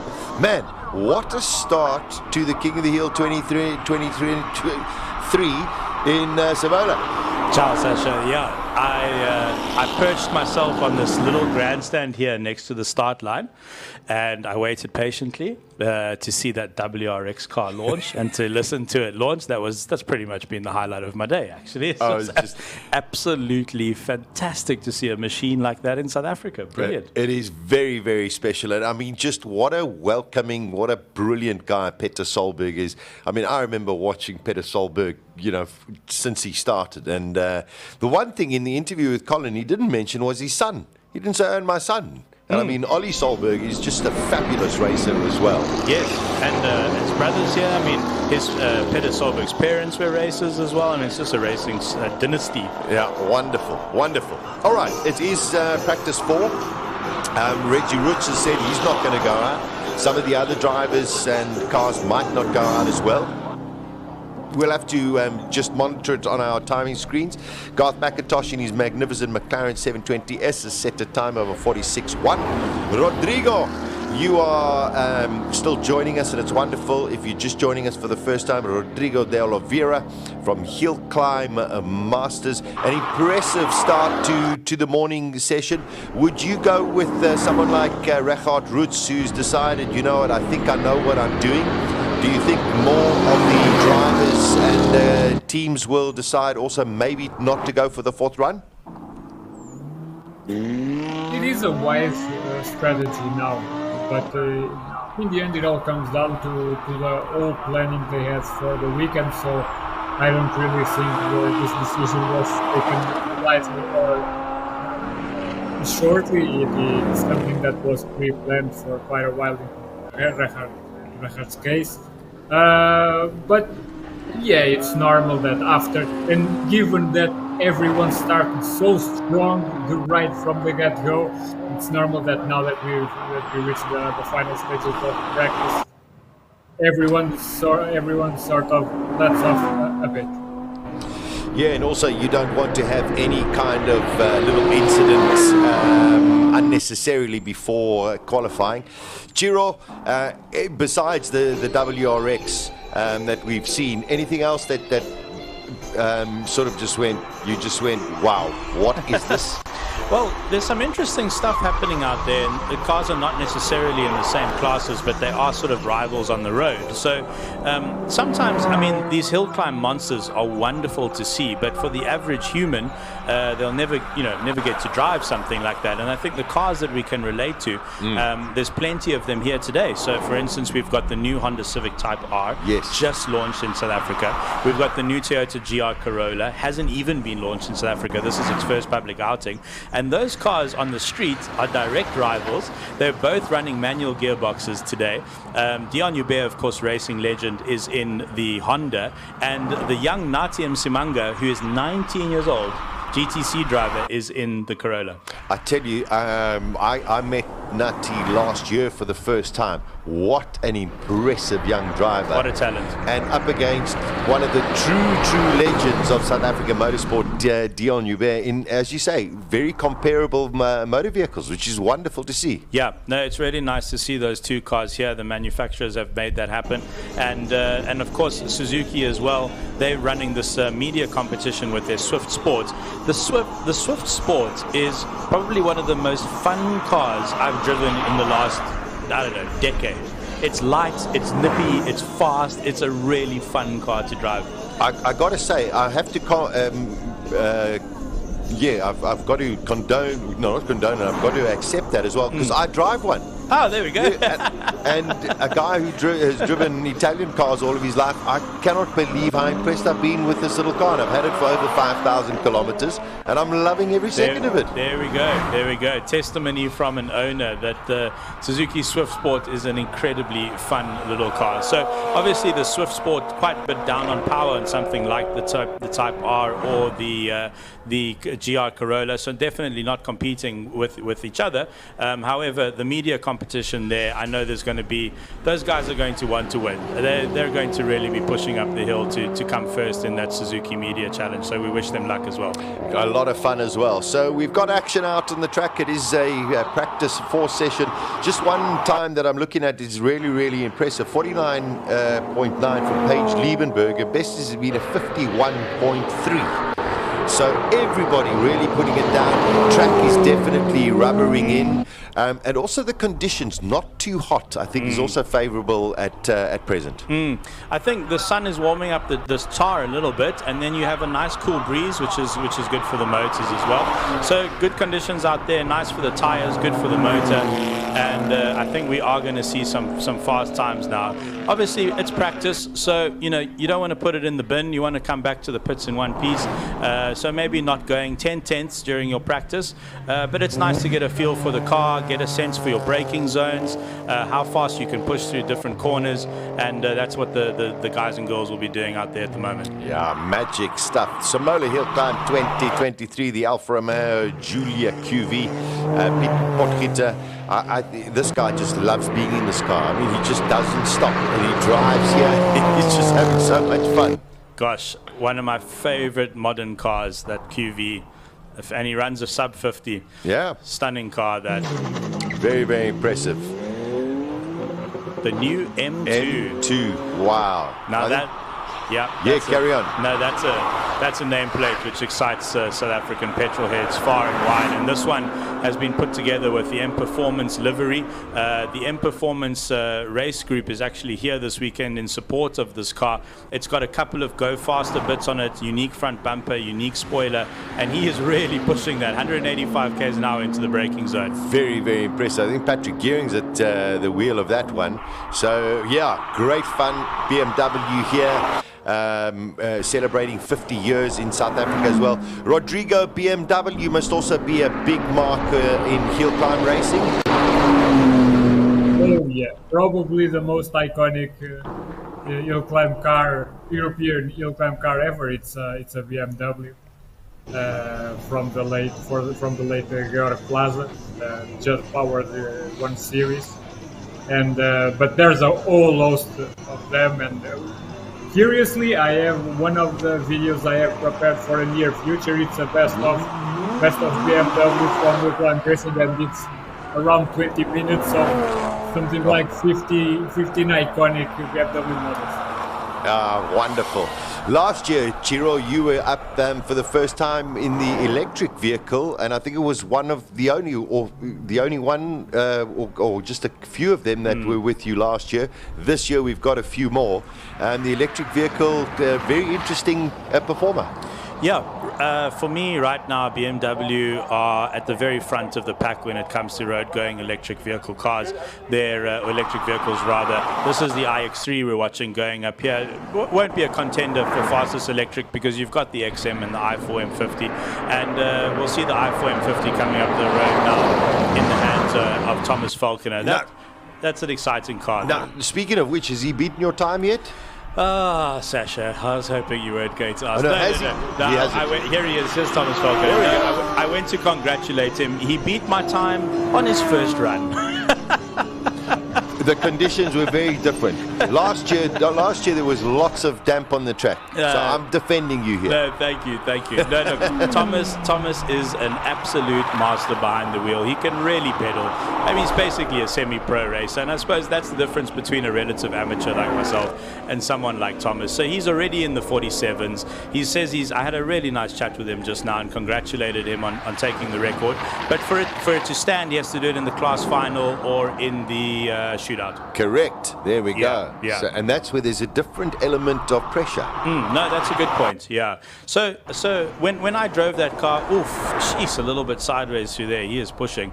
It's nice to also see that BMWs are known for their rear-wheel drive handling characteristics, and they've managed to imbue that characteristic into an all-wheel drive electric car. You could see the car starting to oversteer there, and Thomas obviously caught it with a dab of Oppo. So no, great to see that record being broken, and congrats to Thomas on that one. All right, waiting for Thomas's time to come up on the screens, and then here is number one, a very impressive bucky, as we call him, but a super impressive driver in Anthony Taylor. No, this is mega. I've actually got one of these Raptors at the moment. We've yes, got one on test. Yeah, I saw you in it yesterday. And what a car! I mean, what a bucky! Nearly 300 kilowatts in a V6 turbocharged bucky. I mean, it's mad. But look how high it is, and yet Anthony Taylor is taking her up this hill as though, look at it. I mean, using the brakes and accelerator, he had to back off there. No, he had to back off. He was a little hot. You saw a flash of those brake lights midway through the S's. Yeah. I think the back. What do you call it? The tailgate. Tailgate has dropped. So that's actually for aerodynamics. Oh, okay. Yeah, you drop the tailgate, it creates less drag on the back of the vehicle, so that's why they've done that. And it's actually quite smart. It'll also actually, funnily enough, save them a little bit of fuel as well, and you need to in that Raptor because it enjoys a drink. Yes, I'm sure. And even though the Simola HillClimb is not the longest, it's still very, very thirsty. Magic stuff. I just want to say, hey, one of our old crew members, Ruan, is watching from Greylandstad. Wow. There we go. Yes, Ruan, nice to have you watching along. Great that you are here with us. I'm trying to find Thomas's time. I know. So he had an issue with one of his runs where his transponder fell off. And I wonder if the same thing has happened because I can't see his time coming up. Which would be unfortunate if he didn't get timed on that run. Oh, shame, poor guy. Yeah. All right, we're getting into the heavy machinery now. We are roughly about halfway, just under halfway through the whole class. This will be the final practice session. We'll have a lunch break, and then thereafterwards, of course, we will go into the first of the qualifying. 3 of them coming up this afternoon. Peter Hubert, 42.8. Very, very impressive. Rodrigo, last time round, he unfortunately was disqualified because of track limits. Yeah. I wasn't expecting the AMG powered Lotus to be this quick. I remember he struggled quite a lot last year, but well, the setup on that thing seems to be getting there. That's quite incredible how much work goes into the setup and how much preparation, Giro, you have to do just for this kind of event, because it is so completely different to anything else these drivers do during the year. Yeah, the ladies and gents out there work flat out to get ready for this event. Lots of late nights, lots of flying in of parts and specialized parts and that sort of thing. And I think also, you know, the organizers, I mean, this is a public road. What you're seeing on TV here, none of this exists during the year. It's just a simple road which goes up to the Simola Hotel. Everything has to be built and for this race. So it's a huge effort from the teams and a huge effort from the organizers as well. Yeah, wonderful. We're looking at this custom-built VW. Very, very impressive. Let's see if I think we're starting to get towards Peter Solberg's run now. Let's see if he does go out on practice 4. I think the one car we missed, no, Oldfield. Did I see Oldfield go up in the XM? I haven't seen him, no. I think I missed him. But here's this GR Corolla, 221 kilowatts from a 1.6 turbocharged 3-cylinder motor. It's unbelievable. And everyone wants to go electric. I'm going, come on, this is the future. Yeah. No. This is the future. You know, Toyota is obviously a well-established brand in South Africa, but I think what they're doing with this GR brand is amazing. They've got the Supra, they've got the Yaris, they've got the GR86 as well, and now they've got this GR Corolla. And Toyota, I think, has gone from a brand which we maybe associate with buckies and sedans and SUVs, and they've gone to become a brand that makes very, very exciting road cars. And I love to see it. Yeah, just incredible stuff. Anton Cornier is top of the time sheets with a 42.7. I want to give you an indication. He's in class B3. Last year, okay, the fastest time in class B3 was a 46.7. Gosh. It's 4 seconds. Okay. So I don't know if I'm misreading the timing screen, but that's quite scary. This year is fast. Very quick. To see 40s in the first practice run, I mean, was mega. Here's a new Golf 8R, the long-awaited Golf 8R. South African VW fans had to wait a long time for this one to arrive, but it's here. And whoa, that's very wide on the exit of turn 3. Very tight, that's for sure. So I'm saying, Giro, you got to go to Thomas and say to him, bud, is gap difference 4 seconds. You need to improve by 4 seconds. Then we can start talking. Should I set a target for him? That's maybe what I should do. Perhaps a bit. I think you could be right. I think perhaps a better idea. I think that was Jonathan Mkhotsi heading up in a Golf 8R. There's 2 identical ones, so it's a little difficult to pick them apart. Jonathan Mkhotsi, also a wonderful young man who's come to the VW Academy. Brilliant. Okay, Mkhotsi and Hennen Solberg are up the hill. This is Peter Solberg in the WRX. Those tyres are scrubbed in. Let's see what kind of... With absolute commitment. Just listen to this.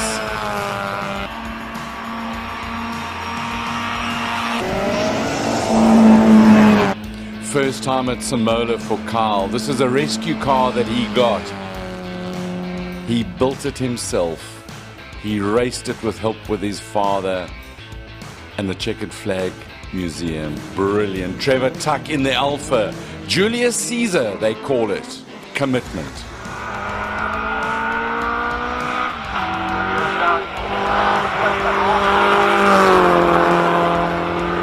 An Alpha, it gives you chills.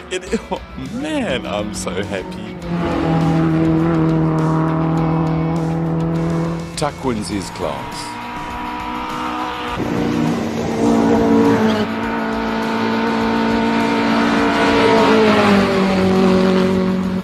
What a car, what a drive, a magnificent setting.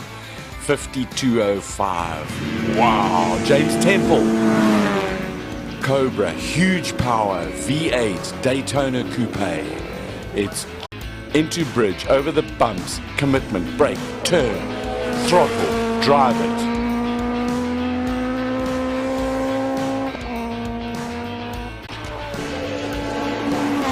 Last curve.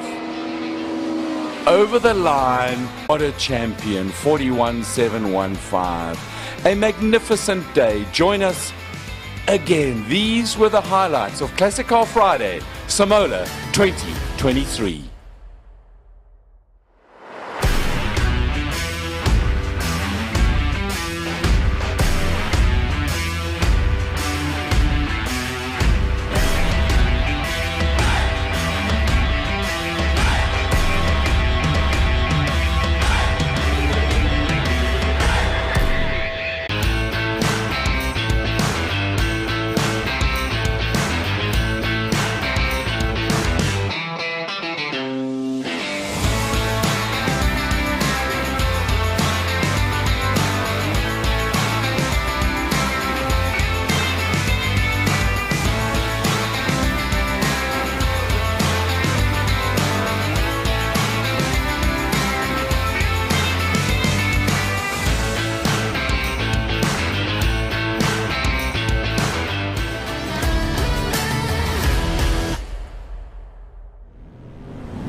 My name is Owen Bridger. This is my car. It's a Honda Type R.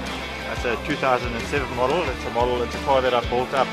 We did it ourselves at the workshop. It's got about a 500 horsepower engine in it. Makes good torque. It's got a sequential gearbox. I think it's the 7th or 8th time at the National HillClimb now. It's a one-of-a-kind event per year. Toughest or stiff competition I've got here this year and last year was Graham Nathan. I saw his YouTube video and it sounds like he's got it in for me, so I'm going to give it a good go as well.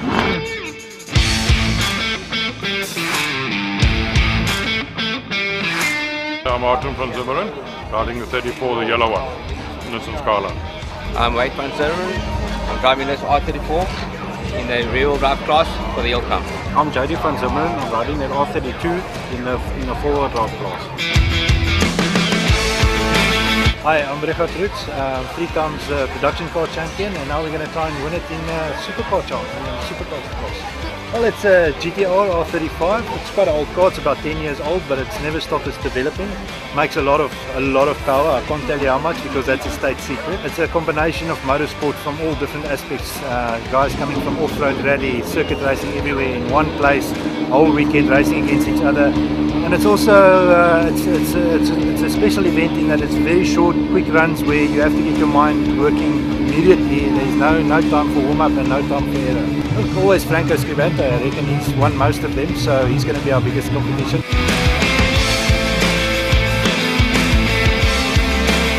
My name is Arnold Duplessis. I'm the CEO of the BB Group, and we actually developed this racing cars. BB Motor Racing belongs to us as a group and a company, and both the GTR and the Black Hawk. The goal on the stage is to say that to develop a vehicle that we can say this is the largest space-wise vehicle on the market that can compete with any super SUV. Our goal on the stage is to develop this vehicle to the stage that we have the highest power to weight ratio on the market in a family car that can go fast but can also go slow and tow other vehicles.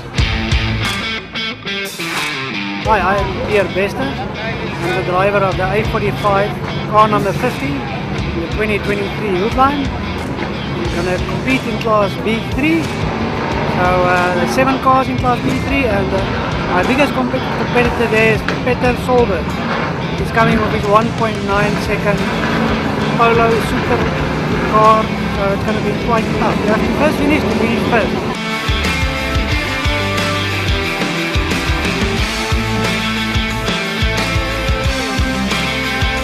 Okay, my name is Craig Zank. I own Zank Racing.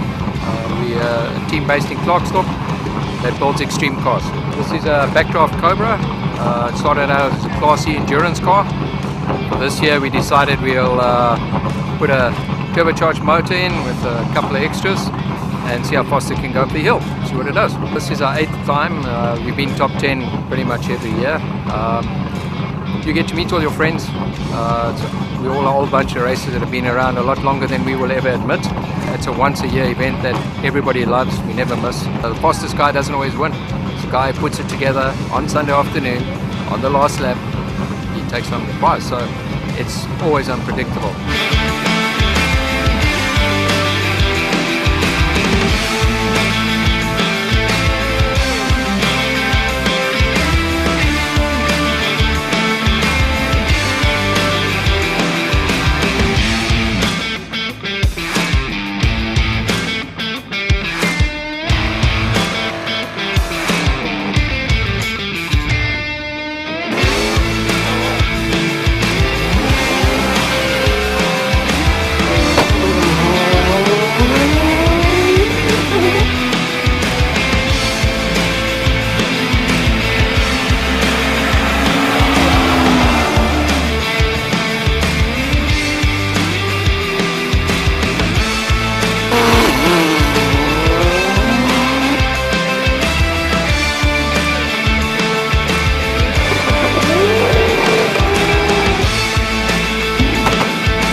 By now you're wondering what's going on. Well, electricity's not going on, and that's the problem that we've got.